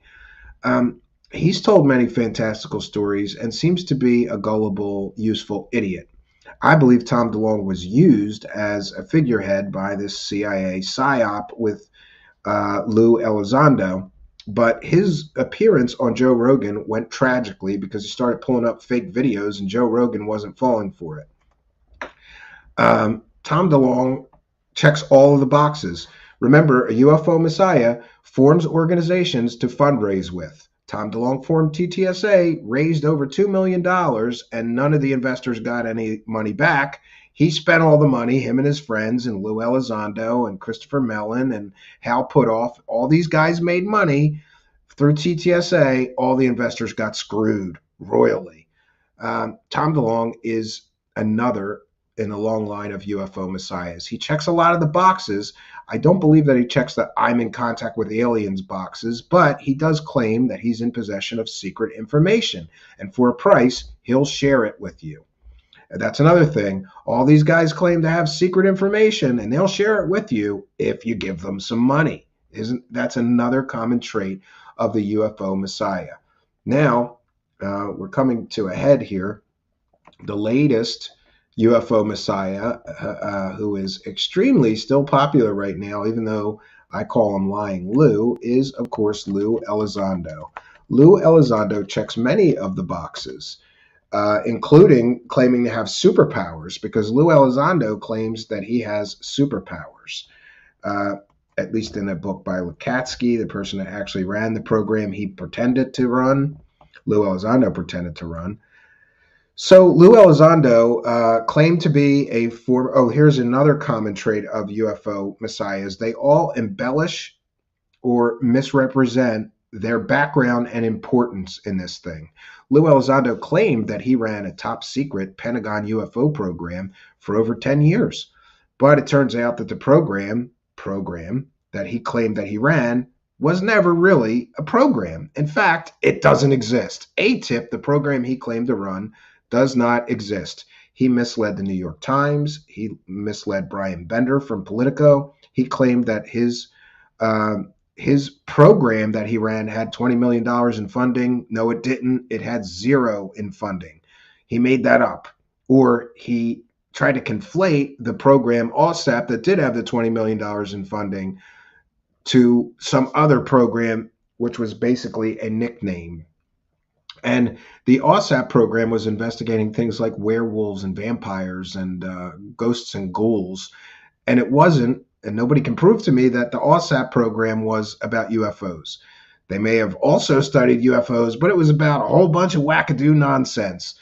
In fact, there is zero supportive evidence that any of Lou Elizondo's claims of actually investigating UFOs for the United States government are true. I believe that Lou Elizondo saw people like Nick Pope, who is another person that claimed that he investigated UFOs for the British government but never did. I believe that he saw people like that making tremendous money, being on television all the time, and he thought, I can do this too. These UFO people are stupid. And hey, since 2017, it's worked, but Lou Elizondo's house of cards is falling. And there are more. I can't say too much. I got to be careful with how I say this. There are new revelations about Lou Elizondo that are going to be coming to light in the next 30 days, which I believe will be, and this is a figure of speech, the nail in his coffin. There are new revelations coming to light, and we will see those, I believe, in the next 30 days. Lou Elizondo claimed all kinds of things, including apparently having superpowers. He remote viewed things in the Gulf War and saved his battalion or something. Lou Elizondo checks many, many of the boxes of a UFO Messiah. He always needs money, right?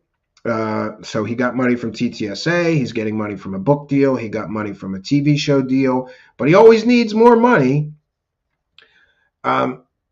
Let's see. He's also extremely narcissistic and thin-skinned. So thin-skinned, in fact, that he ran a bunch of Twitter sock puppet accounts so he could argue with people criticizing him on Twitter. A former intelligence officer doing that is just laughably funny to me. How thin must this guy's skin be that he can't have people critique him on Twitter? His last podcast appearance, he made the podcast host turn off the comments and the live chat or he would not appear. Because apparently this big bad former military guy, an intelligence officer, can't handle internet critics. So Lou Elizondo's house of cards is falling.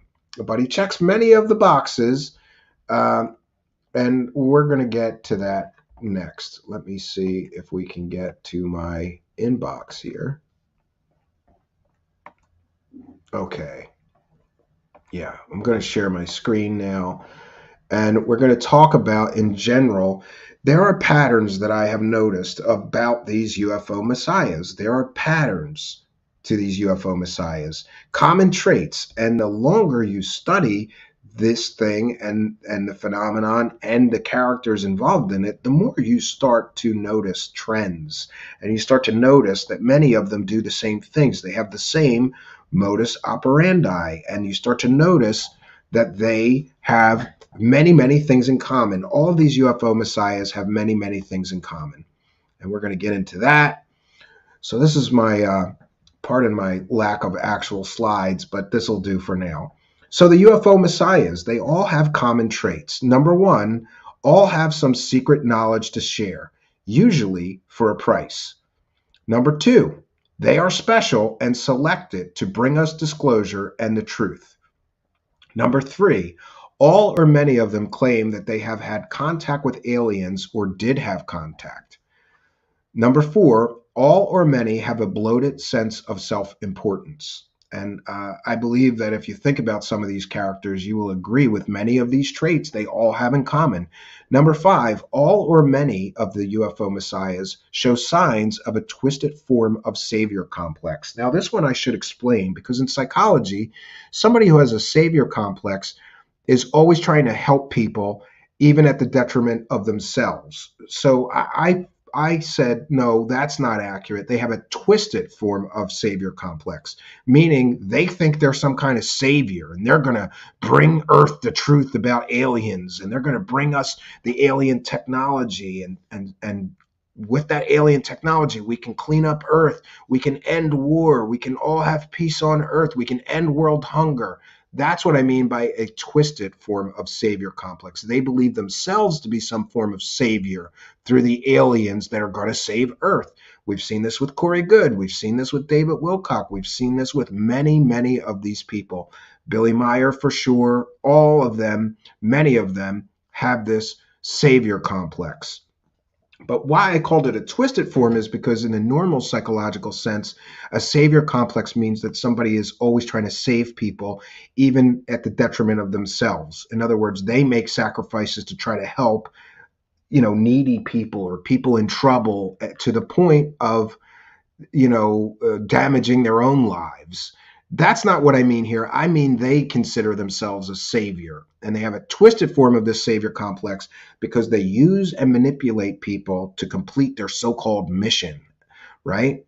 So all or many show signs of a twisted form of savior complex. Number 6, all or many show signs of being a sociopath and a lack of empathy.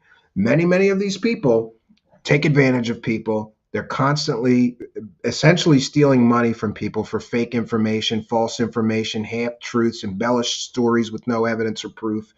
I believe that if you look at many of these people, you will agree that all or many of these UFO messiahs show signs of being a sociopath and having a lack of empathy. They don't care about their victims. They're important. They have huge egos as well. Number 7, all or many use accepted mythology and build on that foundation. We have seen how Bob Lazar basically took the same exact flying saucer spaceship from Billy Meyer and built on that and changed the story around. Or many of them build on what I call accepted mythology. Some of the accepted mythology in this world of UFO and aliens is that there's crash retrievals, and that we have alien bodies and we have alien technology, and we're trying to back engineer their spacecraft technology. So all or many of these UFO messiahs use those accepted mythologies, and then they build their story on the foundation of these accepted mythologies. We've heard Lou Elizondo do it. We've heard Tom DeLonge do it. We've heard Corey Goode, David Wilcock, Stephen Greer, Billy Meyer, all have used this accepted mythology and built on that foundation with their own stories, adding to that accepted foundation.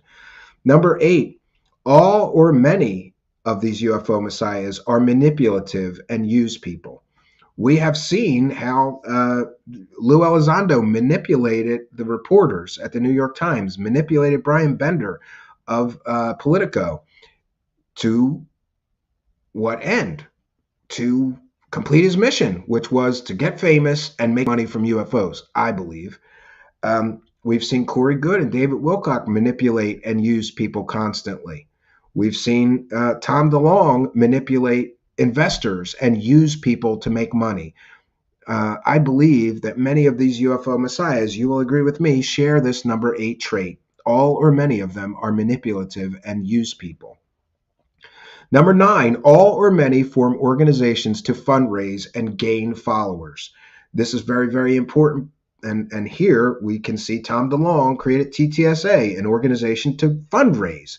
We've got Billy Meyer created a 501c3 charity in his home country of Sweden that's designed to, number 1, help him not pay taxes, and number 2, fundraise. We've got David Wilcock created his own charity so that he could fundraise and not have to pay taxes. We've got Corey Goode creating his Light Warrior Legal Fund so that he could fundraise, collect money, and not have to pay for his own lawyers. We've got Lou Elizondo is involved in these organizations which are fundraising, including the one with Avi Loeb now. and a few other organizations I believe that he is starting or a part of. I'm trying to think of the rest of them. Some of the early contactees had their own organizations, like Van Tassel. He created an organization to fundraise that was supposed to be a charity. They spent all the money. Nobody knows where any of the money went. They never completed the project. So I believe that if you listen and look at many of these UFO messiahs, number 9, all or many form organizations to fundraise and gain followers. Number 10, all or many of them overpromise and undeliver. And we have seen this time and time again. This Van Tassel back in 1964 is telling people he's building a time machine. Just send me some money so I can get the parts to build the time machine. Never completed the time machine. He overpromised and underdelivered. David Wilcock's promising everybody free energy and a hover car that you don't even need to put fuel in that can also power your house. That is overpromising and underdelivering. David Wilcock has also promised people that they would get superpowers in the year 2012. Just buy my course and you'll know how to get the superpowers. Now he's telling people that you got to take a bath in your own piss to get the superpowers. But the point is, these people overpromise and underdeliver. Corey Good, he has told people all kinds of stuff. He talked about ascension and the aliens are coming and all this stuff. Never see anything from him. I believe that Tom DeLonge overpromised and underdelivered. He stood on a stage and said they were going to build a spaceship with a revolutionary power source which would change the world. Overpromised and he underdelivered. So if we look at these people, of course, Billy Meyer claimed all kinds of prophecies, and he knows the future. He overpromised, underdelivered. Guy claimed he had a laser gun. What did he do with it? He shot a tree with it. They all overpromise and underdeliver. They have to overpromise to get the followers, but then they're unable to deliver on their fantastical promises. So I believe, number 10, if you think about all of these UFO messiahs, I think that's a very important point. All or many overpromise and underdeliver. Number 11, all or many claim to have some form of supernatural powers. We've got Lou Elizondo claiming that he can remote view, right? He saved his platoon. I don't know that Tom DeLonge has claimed any superpowers, but Corey Good certainly claimed to have superpowers. He's claiming that he's an intuitive empath, some sort of psychic. David Wilcock has claimed to have the gift of prophecy, telepathy. Now he's claiming that he got the power of telekinesis from the Archangel Michael, who told him to lay in a bathtub full of his own piss. That's superpowers. And we can see some of these other people who I haven't mentioned. One notably comes to mind, a female who claims that she can open stargates and all kinds. They all claim, and if they don't claim it at the beginning of their career, eventually they get to superpowers because I guess they run out of things to talk about. And now suddenly I've got psychic or superpowers. I believe that Billy Meyer claimed to have telepathic communication between him and the aliens, and some abilities like healing abilities or some nonsense. I'm not sure about Howard Menger claimed that he could telepathically communicate and that he was given the supernatural ability to play the piano instantly by an alien. I would consider that a supernatural power. If you never played the piano and the aliens just went boop, now you can. And Howard Menger suddenly could play the piano. I would think that's some form of supernatural powers, along with the telepathic communication he claimed to have. So again, number 11, if you think about all of these characters, all or many of them claim to have some form of supernatural powers. Number 12, and this is the most important thing that you, my friends, need to know about all of these UFO messiahs. And remember, the line of UFO messiahs is not done with Lou Elizondo. There will be more in the future. But if you think of this list and reference this list when we see a new UFO messiah pop up in the UFO community, we'll be able to recognize them. Because number 12 never fails. All of them do it. See, I didn't say all or many for number 12. I said all. Number 12, all are very greedy, always need money, and always asking for more. Friends, Corey Good made something like $750,000 from selling one course that he didn't even write. People thought they were buying a course by Corey Good. No, they were buying a course that one of his friends wrote for him, and he kept all the money. They're extremely greedy. They always need money. They're always asking for more money. And we have seen this time and time again. We can display with Billy Meyer. He runs fundraisers constantly. For what? To talk to the aliens, I guess. Bob Lazar, very greedy, trying to get Hollywood movies, selling VHS tapes to vulnerable children like me. I bought his VHS tape. By the way, he owes me $29.95 plus shipping because that was some bullshit. Bob Lazar's out there looking for book deals, always needs money. Bob Lazar got paid something like $25,000 to speak at one UFO conference. But these people are usually always asking for more. David Wilcock is constantly begging for money. Buy my course, buy my book. Oh, I'm having money problems because I gave all my money to a scammy aerospace company to help me build a hover car. Corey Good is very greedy, always needs money, and always asking for more. I believe that Tom DeLonge and Lou Elizondo fall into that category. After all, they, through TTSA, raised a few $1 million. That wasn't enough. They couldn't complete anything with that couple $1 million. They needed more money. And Tom DeLonge is right now running a third round of investment, trying to scam people to invest in TTSA still to this day, even after he screwed the first two round of investors out of every penny that they invested. Again, number 12, all are very greedy, always need money, and always asking for more. Now, the final part of our presentation tonight on the UFO Messiahs, their modus operandi. How do they operate? Number one, the UFO Messiahs make fantastical claims with sketchy or no evidence. We've seen it with Elizondo. We've seen it with Tom DeLonge. We've seen it with Billy Meyer. We've seen it with Bob Lazar. Most of the time, we've seen it with Corey Good. We've seen it with Stephen Greer. Oh, and by the way, talk about greedy. Stephen Greer is the worst of these guys. He is constantly crowdfunding. Oh, I got to make a documentary. I need $500,000. And he gets it. That's the crazy part.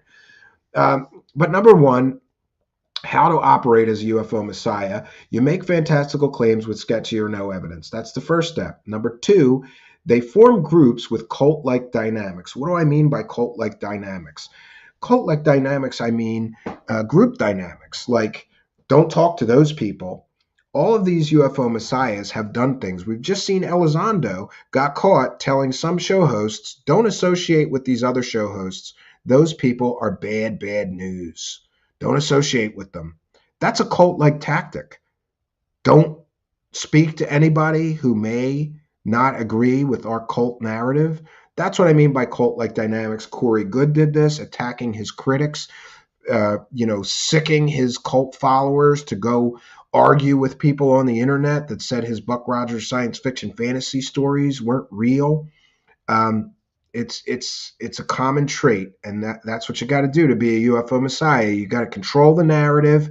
You got to control what people think, what people feel, who people are allowed to communicate with. That's a very cult-like tactic. Number three, if you're a UFO Messiah, you've got to pretend that you're under constant threat and attack.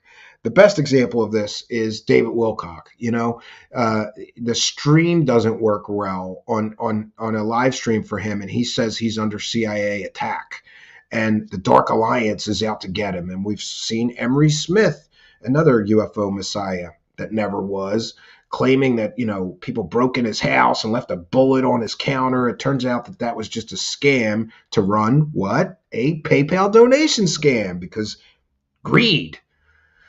Okay, so, and they all pretend they're under constant threat and attack. Bob Lazar has done this. Remember, he was getting chased around. Somebody, rifled through his car. Somebody threatened to shoot him.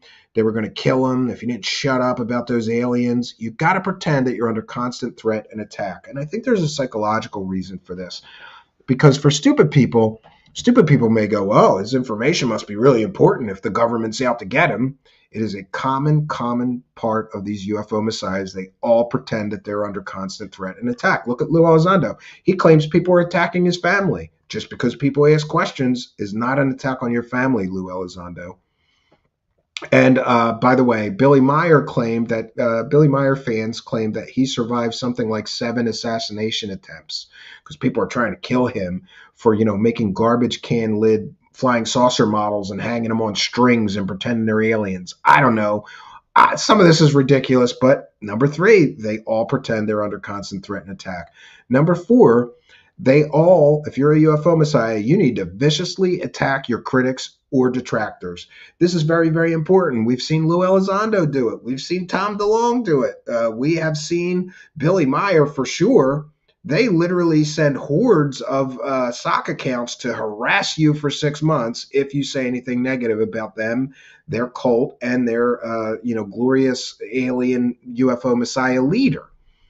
If you're going to be a UFO Messiah, you have got to do it. You've got to viciously attack your critics or detractors. We've seen Corey Goode do this. He's trying to sue everybody that said his Buck Rogers science fiction fantasy stories are not real. Number 4, you need to constantly hold fundraisers, GoFundMes, or donation scams. We've seen Stephen Greer do this. We've seen David Wilcock do this. We've seen Corey Goode do this. I don't know about the rest, but that is a common part of how these UFO Messiahs operate. You need to constantly be holding fundraisers, constantly be in need of money. It's an emergency.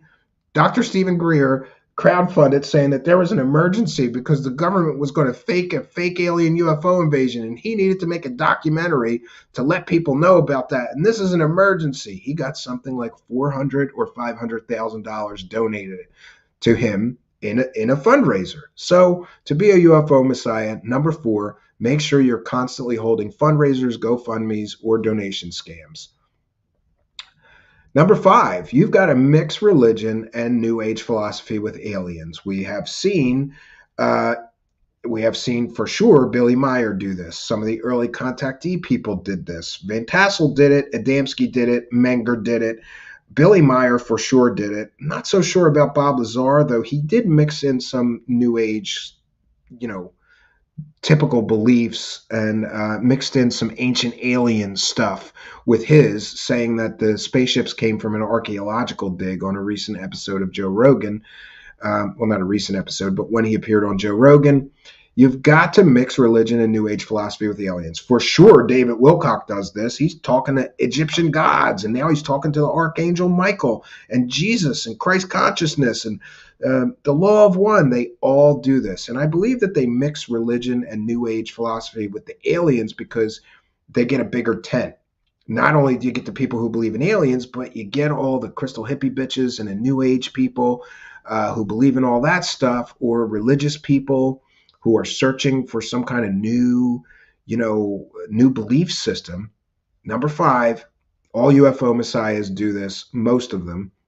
I haven't seen Elizondo or DeLonge do this. If they're around long enough, they will. Mix religion and New Age philosophy with aliens. Number 6, you've got to manipulate groups to find and fleece new followers. And we have seen people do this. The UFO community, after all, is a group. Elizondo manipulated the UFO community. Tom DeLonge manipulated the UFO community. Bob Lazar, for certain, David Wilcock, for certain, Corey Goode, for certain, Stephen Greer, has manipulated groups to find and fleece new followers. But it's not just UFO groups. Sometimes these people will infiltrate groups like meditation groups, yoga groups, groups about crystal healing and other wackadoo New Age things. They manipulate and infiltrate these groups to find and fleece new followers out of money. Number 7, if you're a UFO Messiah, you've got to constantly push that something big is happening or coming. This is one of the most common traits. David Wilcock does this all the time. He constantly claims that something big is going down. Corey Goode, same thing. Some big things are going to be happening in the next few months.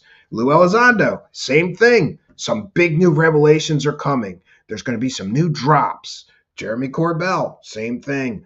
All these UFO Messiahs are constantly claiming that something big is about to happen. And I believe there's a psychological reason for this as well.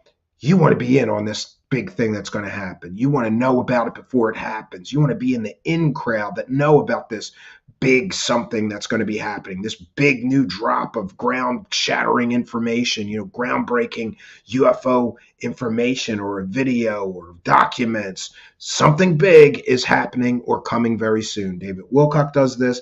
Lou Elizondo, Tom DeLonge, they all do that.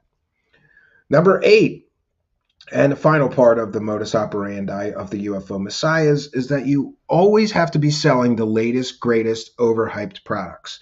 What do I mean by that? Courses, DVDs of documentaries, books, posters, comic books, whatever you got, and you have to overhype them and tell people this new, and they all do this. Stephen Greer, with this last new documentary, The Big Pusher, it's like, we've got Rich from GoofOn and many other people, the Cousins brothers, all telling people, well, this new documentary is going to be so groundbreaking. You got to overhype the latest, greatest product that you're trying to get people's money for. You got to overhype, and again, overhype. You're going to underdeliver, but they all do it. Always be selling the latest, greatest, overhyped products. We get they hype this Greer documentary for 6 months, a year, and what do we get? Fairy tales from Stephen Greer that you can instantly fact check and tell are bullshit, and a repeat of things he's already said in the previous 5 documentaries he was in. That's the latest, greatest, overhyped product from Dr. Stephen Greer. We get the same thing from Corey Good and David Wilcock. Oh, Above Majestic, it's so groundbreaking. All this information is so groundbreaking. You gotta see this. There's such groundbreaking information in this. And then you plop down your $20 or whatever it is, and you go, this is just a repeat of shit from Ancient Aliens and stuff that I've already heard before, repackaged. Overhyped products. You got to be selling overhyped products. Tom DeLonge, TTSA. Oh, we're going to have all these books. We're going to have a spaceship. You're selling the latest, greatest, overhyped products. I believe Lou Elizondo's book is one of those latest, greatest, overhyped products. If there was anything, apparently it's already written. If there was anything groundbreaking or really earth-shattering in Lou Elizondo's new book, I believe somebody from the publisher to somebody would have leaked it by now. That's most likely a latest, greatest, overhyped product. So Dr. Stephen Greer does this, Corey Good, Bob Lazar. His latest, greatest, overhyped product is his book, which was terrible. And again, a retelling for the 1,000th time of his stupid original story. But that was his latest, greatest, overhyped product. Billy Meyer is constantly hawking these very, very expensive books. Billy Meyer books with all the pictures of the alien, flying saucer models and all, they're like $100 a piece, the full color ones. Very, very expensive. And again, overhyped product. They all do it. If you're going to be a UFO Messiah, you've got to sell the latest, greatest, overhyped products. So what I'm going to do right now, before I forget, is I am going to, you can follow me on Twitter. It's probably a good idea if you're interested in the show here that you follow me on Twitter. I am going to post these 2 graphics right now on Twitter, if it lets me. There we go.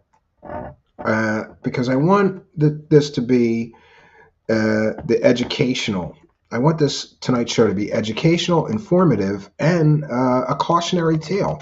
So the next time that you spot what just may be a UFO Messiah, you are going to know about it because you'll be able to look at these common traits of the UFO Messiahs and also their modus operandi, see how they operate. Okay, 1 second. I'm going to tweet this out before I forget because I want people to have access to that, these graphics. So you too will be able to spot a UFO Messiah when you see one. I would caution people against UFO Messiahs. I would, listen, we've all been victims in one form or another of these UFO Messiahs. I was just a victim of Dr. Stephen Greer. I thought I was done being a victim of Dr. Stephen Greer, but I bought that shitty Third Phase of Moon documentary, where he went on a secret mission with Billy Gibbons, the guitar player from ZZ Top, and, said that an entire engineering firm got murdered in Michigan.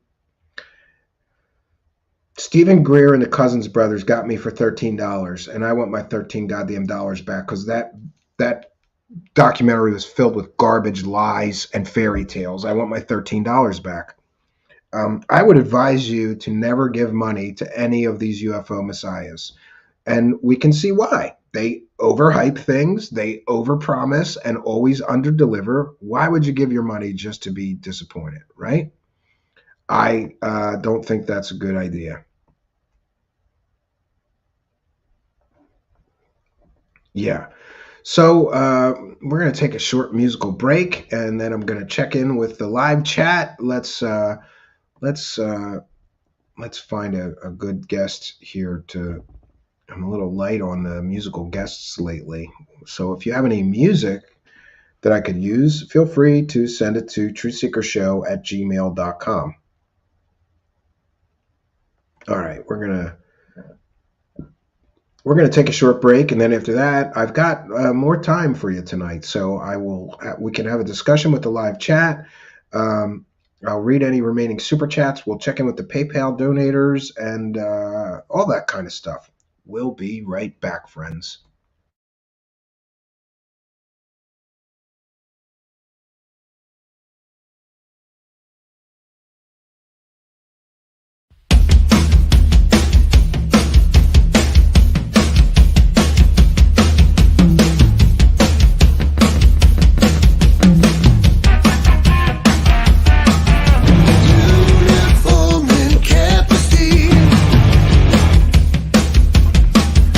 Order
And we're back, friends.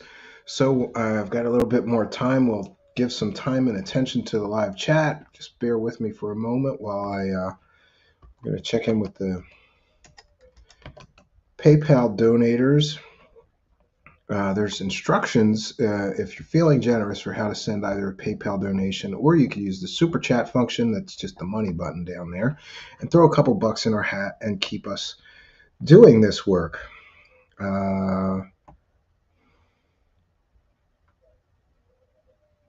Wow. I say I read every donation. If you send me a note, I read every one. So I want to thank Joinery John for a kind and generous $5 PayPal donation. And let me read this one here. Whew. Kind and generous $5 PayPal donation says from Tina, who says, for going after the con man bros, F goof on, and you're welcome. I got him banned on Twitter. I can't stand that. CUNT. Well, thank you, Tina, for your kind and generous. Jesus Christ. I say I read every PayPal note. So we read it, and I read every super chat as well. Thank you for your kindness, your generosity, and support, and for helping us to praise the cash. Boy, kind and generous people all over the world, some of which yeah. Thanks, John and Tina, says the Sixth Sense. Yeah, so any questions or comments for me, please do put them in all caps. I noticed somebody mentioning Richard Dolan. Now, I did include everybody that I consider one of the UFO messiahs here. I gave you my list of the UFO messiahs from the beginning of the UFO contactee movement in the late 50s, early 60s, all the way through till today.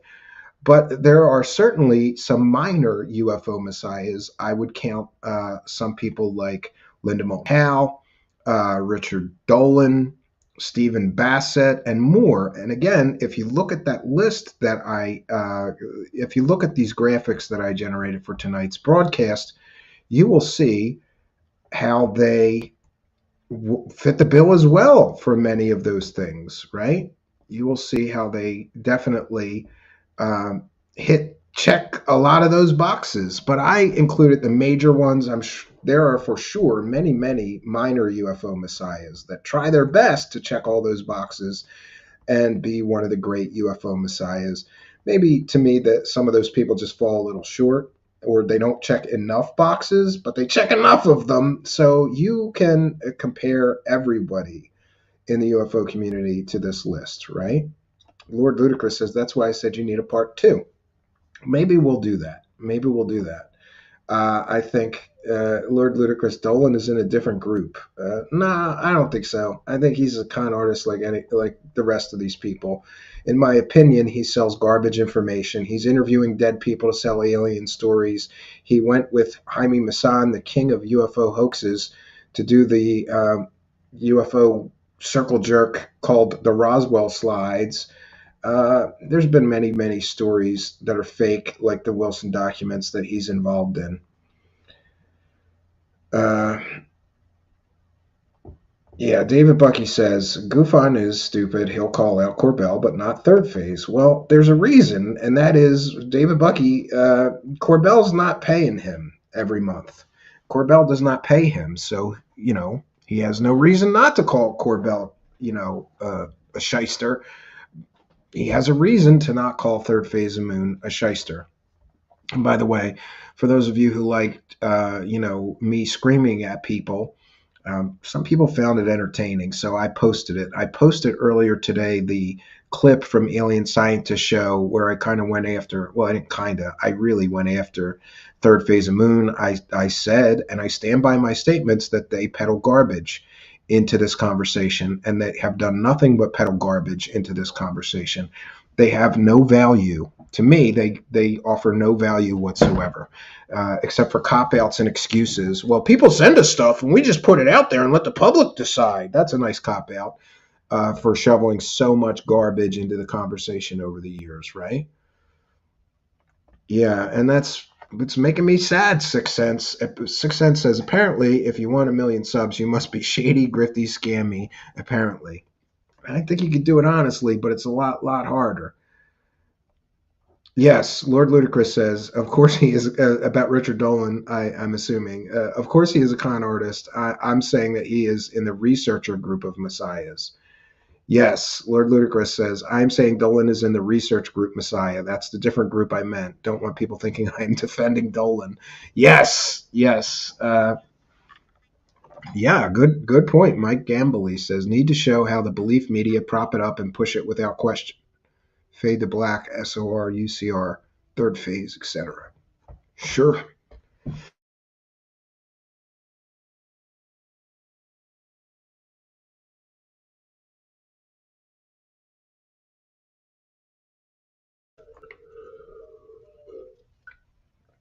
Did he really say that? Also I'm finding out that I don't know. I gotta check. In the Discord. But Rich from Goofon is kind of going off the rails, I think. And you know, it's unfortunate, but it is what it is.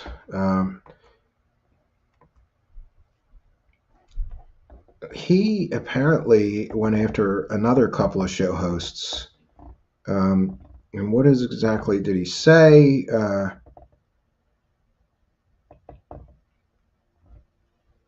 One second. In another show, Rich from Goofon said that he was the best researcher in the world. And he went after the show hosts and said that they are trash researchers. Great. He's such a great researcher, but he can't get the fact that the fact that Third Phase of Moon is constantly running hoaxes and manipulating stories to play, UFO fairy tales. And then listen, the argument that he has, and that they listen, it's a defensive talking point, and that is, well, they made some mistakes when they started, but they're really doing better now. They're trying to do it the right way now. Well, we just showed that as early, or as recently, I should say, as of February of this year, they got caught completely and totally running a UFO hoax. They took a video, cut out the explanation for how somebody made a fake video, and just ran with the fake video footage, claiming that it was something it clearly was not. And when the person who they stole the video from called them on it, they got nasty with them. And then they took the video down and created a new hoax saying that, the person that sent it in wanted it taken down, and that this is total manipulation. And one of the other things that they do that really annoys me is that they put up a thumbnail of a really clarity, like a real clear representation of some sort of spacecraft, and then you see the video and it's nothing like the thumbnail. It's thumbnail garbage. And on my show previously, Third Phase, they all but laughed at me for not doing clickbait garbage on purpose. They're like, well, you got to do clickbait if you want to be good, if you want to be successful. No, I don't think you do. I'm sure I'm certainly guilty of some of that myself. I try to write a good title to a video that would entice people to watch it, but I try to not be misleading in the titles and resort to what is just clickbait. I didn't plan on getting into the discussion. I thought we were past this, but people want to talk about it. Asman says, I can't believe Rich is that gullible. I know he isn't. He can tell he's a smart guy. Maybe there's financial incentives. Yeah, he said they pay him. Well, in the same sentence, first he said they don't pay me. Then he explained how they pay him. It's the only thing that makes sense to me, right?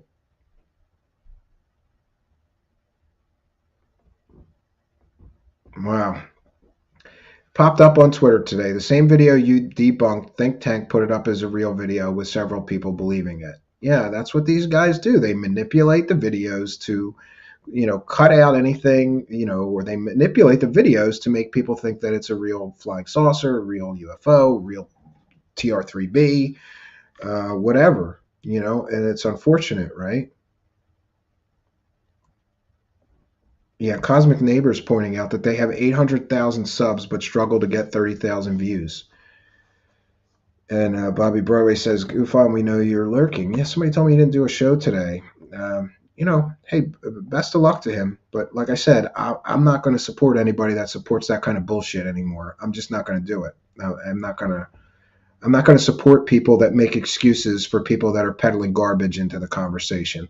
And clearly, Third Phase of Moon has shoveled more garbage videos into this UFO and alien world than anybody else. Well, I guess them and Secure Team. Not a fan of that guy either.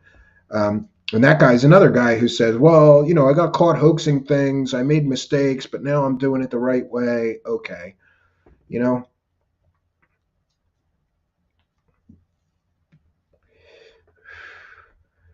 Bobby Stewart saying that Rich only comes out to get the donations. Somebody said that Third Phase of Moon's music sucks real bad. I'm a musician, and I'm sorry, but I would have to agree with you. I heard some of the stuff that they did, and I was like, wow. It sounds like, some 80s garage band, and that's not even recorded well. And I would think with their kind of resources, they could afford good equipment and recording and a producer to make the music sound better than maybe they're able to do on their own. I don't know. John Lies says, true believers will always defend to the last word, no matter how fake or plausible things may be. They may need to believe in the unreal. Yeah, people are arguing with me over that Lou Elizondo video in the comments, and they're saying, no, ATIP was a real program. I'm like, no, it wasn't. ATIP does not exist. It wasn't a program. There's no mountain of paperwork proving that Lou Elizondo investigated UFOs. Nothing. It's all a psyop.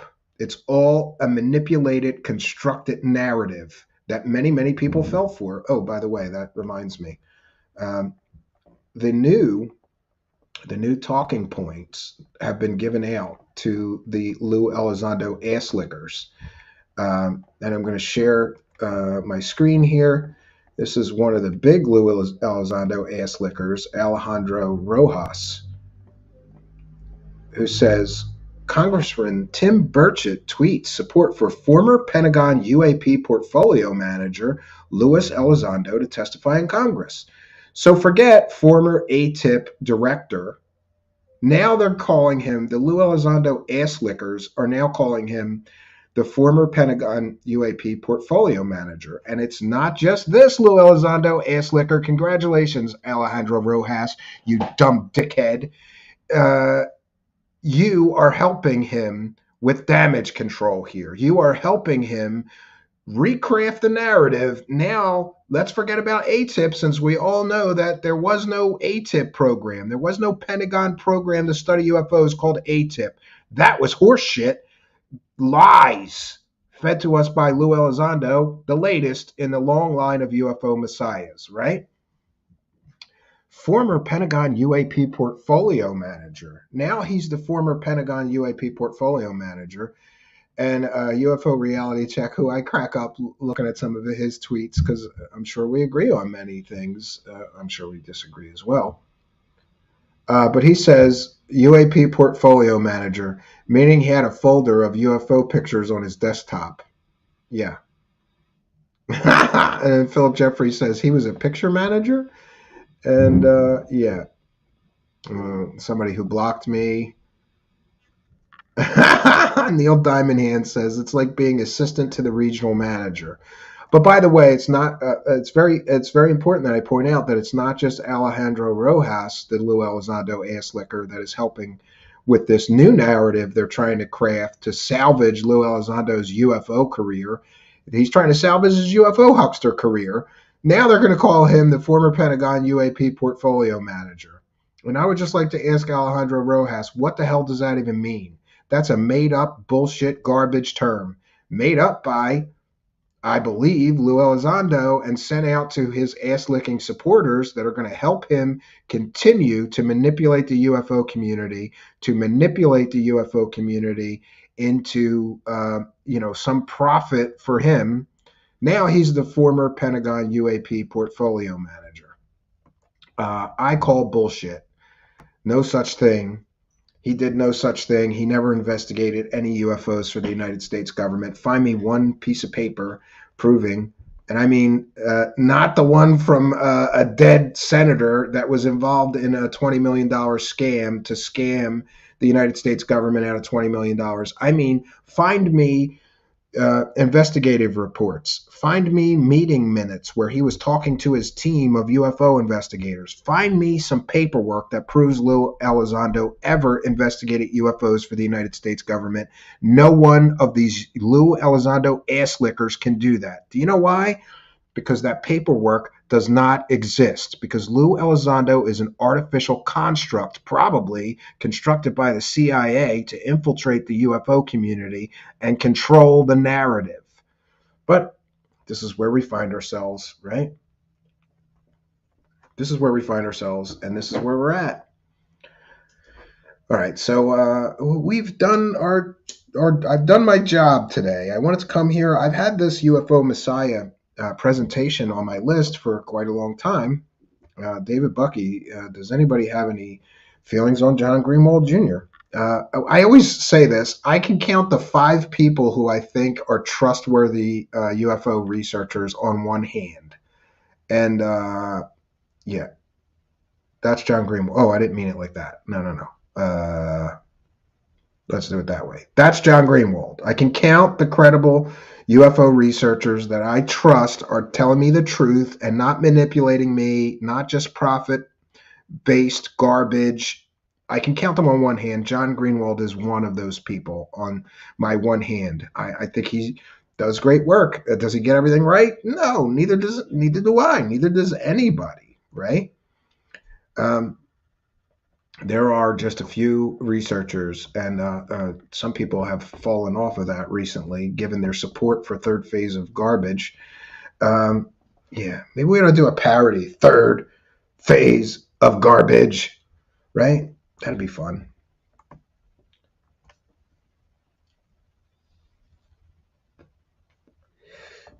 John Lai says, if you work at the Pentagon, even as a janitor, you can create a department out of paper. Just need to come up with a budget. They love spending money on nothing. Big Fat Creep is here and says, what up, truth seekers? Who the Messiah after all?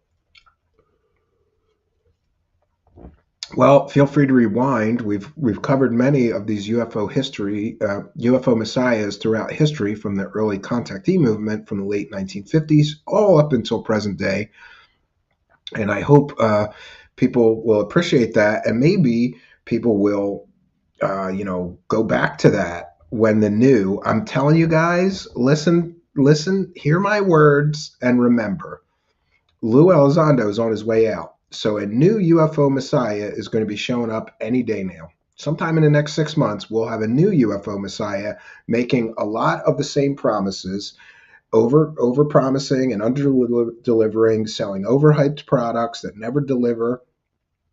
That is coming. There's a new one coming in the next, I'd say 6 months, maybe a year max. We'll have a new UFO Messiah. And Lou Elizondo will be on his way out. He will be working UFO cruise ships with Linda Moulton Howe and Richard Dolan and stupid UFO conferences. He'll be speaking he will be relegated to be just like all the other UFO hucksters, running around from conference to conference, telling the same old stories. B. Baker says, is it true that Greer is building a compound for his cult? Somebody said that in the chat. Not sure if they were joking. Yeah, he is. And again, he's going to fundraise for that. You got to pay for that for him, B. Baker. He's not going to pay for it himself out of the millions of dollars he's already profited from, earned from the UFO community. He wants you to pay for a compound so that he could, sell people $5,000 weekends to see the aliens. Cousin twin skit with them in red coats licking Greer's back scars like that episode of Outlander. Oh, God, somebody clip that and send it to me. That's gross. Yes, and King of Hugo Munda says, Lou is evil. He wants all in the news spreading fact shit. Yeah.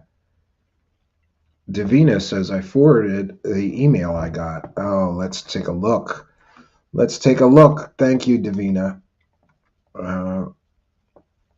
maybe that wasn't from me.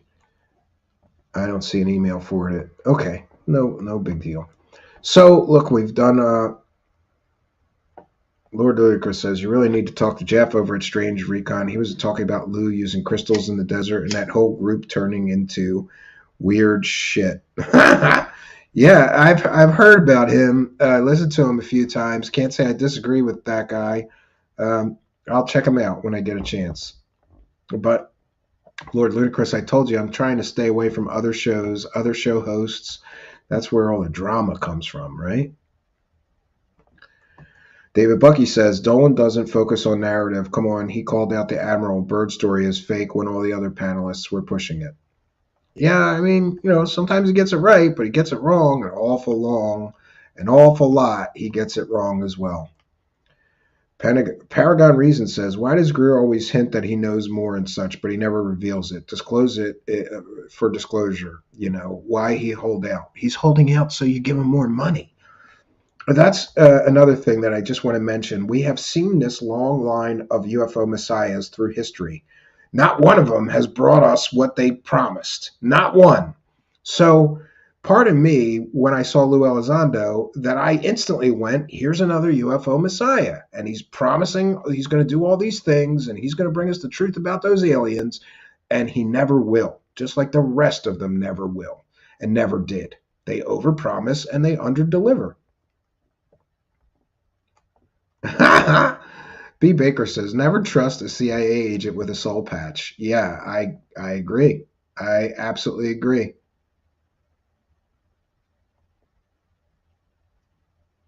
Asman says, I've only been involved with ufology for about 12 months, but I've learned a lot.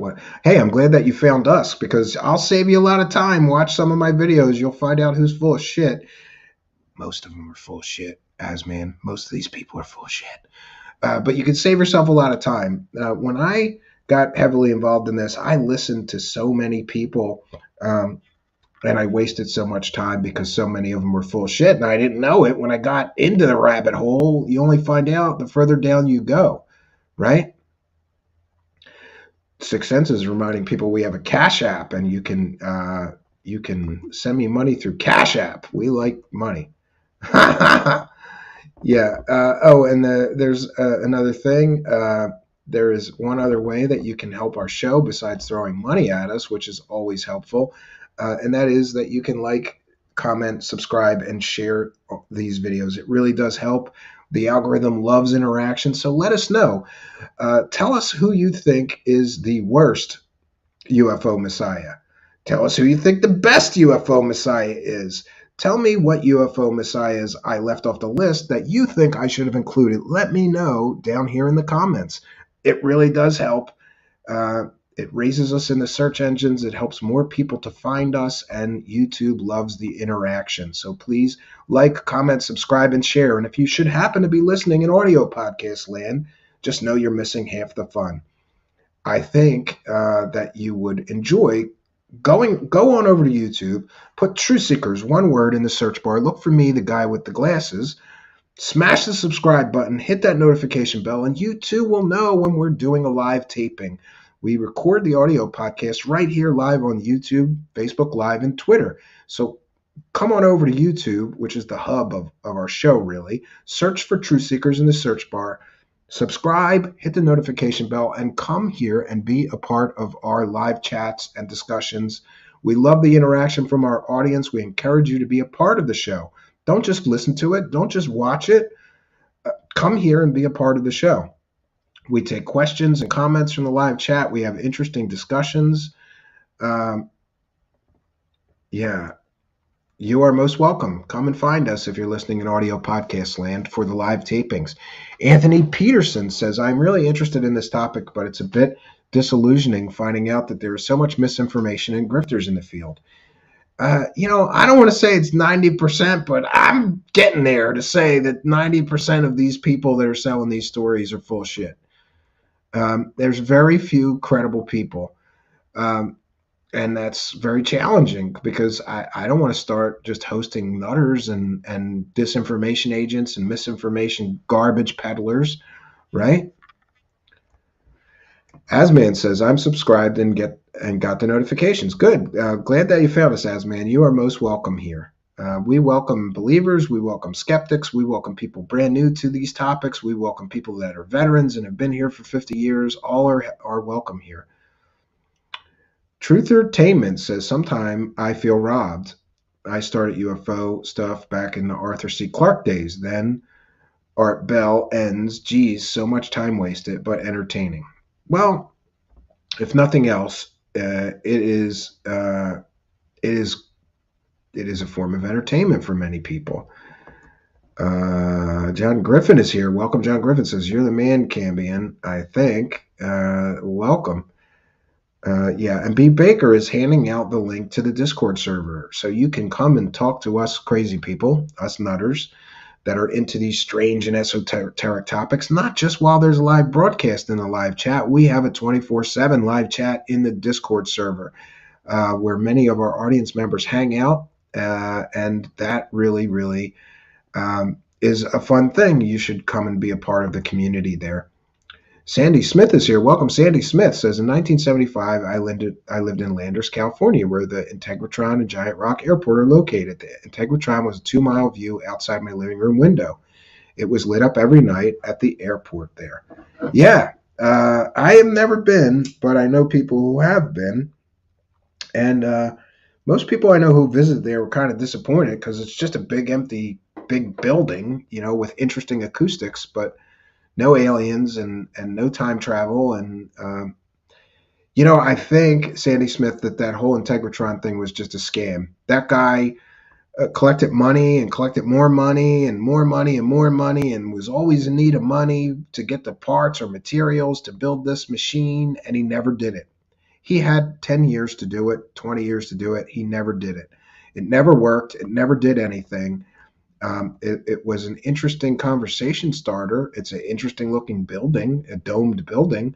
But other than that, he overpromised and underdelivered, which is what all these UFO messiahs do. B. Baker, Art Bell sometimes did put people on air for entertainment, even though he knew they were full of crap. I suppose I've done that too. John Lice says, the late Art Bell was the voice of reason, but even he had time to put the crazies on air. Great voice, though. Yeah, I miss Art Bell. I grew up listening to him. He was one of the inspirations for me starting a show, right? Big Fat Creep says, I love the topic of UFOs. Grew up believing so much BS. Love those fake-ass stories. Wow, welcome to the show, says Whitley Screwball. For me, is in the top 5 messiahs. I didn't consider him in the same. He didn't check enough boxes for me, but maybe I'm biased because I like the guy. Maybe I lost my objectivity when it comes to him. Hoagland should definitely be on the UFO Messiah list. He checks all the boxes, overpromised, underdelivered, constantly hawking overhyped products and services and things. Yeah. And how do I say this? Hacks808X says, hi, great show. Hi, great to see you here. You are most welcome. Paragon is downloading the Discord. Yeah, good.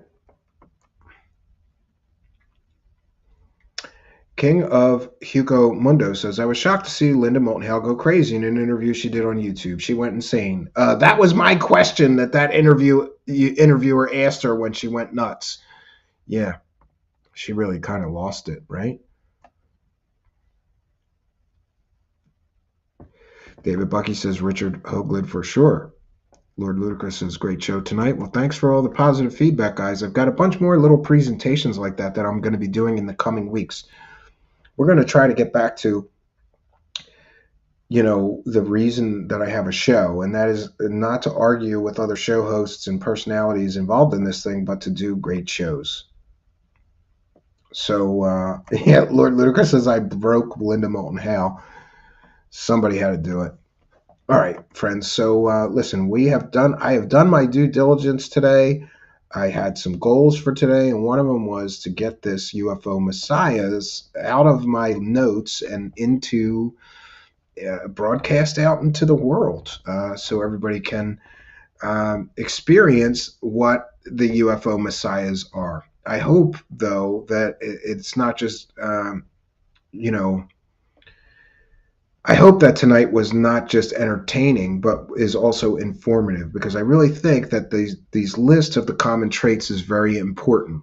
And these people, they all share a lot of common traits. And I believe that if we observe newcomers that are trying to become UFO messiahs, if we just watch, right? If we watch them and we reference the lists that I made to look for the common traits and their modus operandi, we may be surprised that we'll be able to spot a UFO messiah coming and not be victimized by them, like we may have been in the future for many of these people.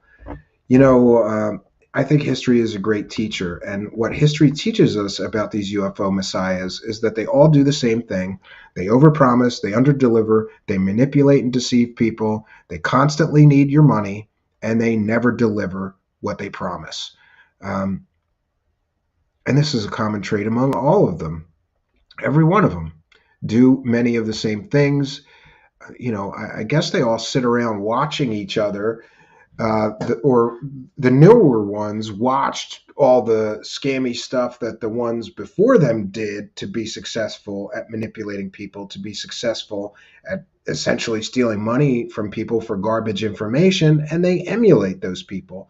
Maybe that's why there's so many common traits between them and common methods of operation between them. But we did our due diligence today. No place I'd rather be than right here with you. I'm happy to say that the new studio is working out great. I don't have those fancy lights here yet. I'm not even sure they're necessary. Maybe they're a bit of a distraction. But I like them, so I'm probably going to put them back. Just have to set them up. I have new ones in a box over here. But the new studio seems to be functioning. Everything seems to be working. And I'm thankful for that. Thanks to all of you throwing a couple of bucks in my hat, because I was able to get some new gear to set all of this stuff up. This is a viewer-supported show, and it operates through the generosity and kindness of people like you on Patreon, people like you becoming channel members, sending PayPal donations or Super Chats or Cash App pledges. It really does help. All right, that's all I got for you, friends. I hope that, like I said, this is going to be educational for some people that may be new to this. Maybe it will help prevent some people from getting conned by one of these UFO messiahs. There's going to be more. There's a long line and history of these UFO messiahs. More are coming. But hopefully, with the lists I've put out and the identifiers, you'll be able to tell when someone is trying to be a UFO messiah in the future. And I'm sure that we could do a part 2 on this, and maybe we will someday. But that's all I got for you for today. We'll be back tomorrow night at 9 p.m. Eastern Standard Time with a new show for you. I got some special surprises coming up for tomorrow. It's my last work day of the week, and then I'm off to the cabin. So, I'm gonna do something special tomorrow night for you guys. Hope to see you all again tomorrow night, 9 p.m. Eastern Standard Time. So until next time, friends, my name is Stephen Cambion, reminding you that no UFO Messiah has ever delivered disclosure. No UFO Messiah has ever delivered the smoking gun evidence or proof of extraterrestrial visitation. So be careful when trusting a UFO Messiah. Good night, and God bless all of you.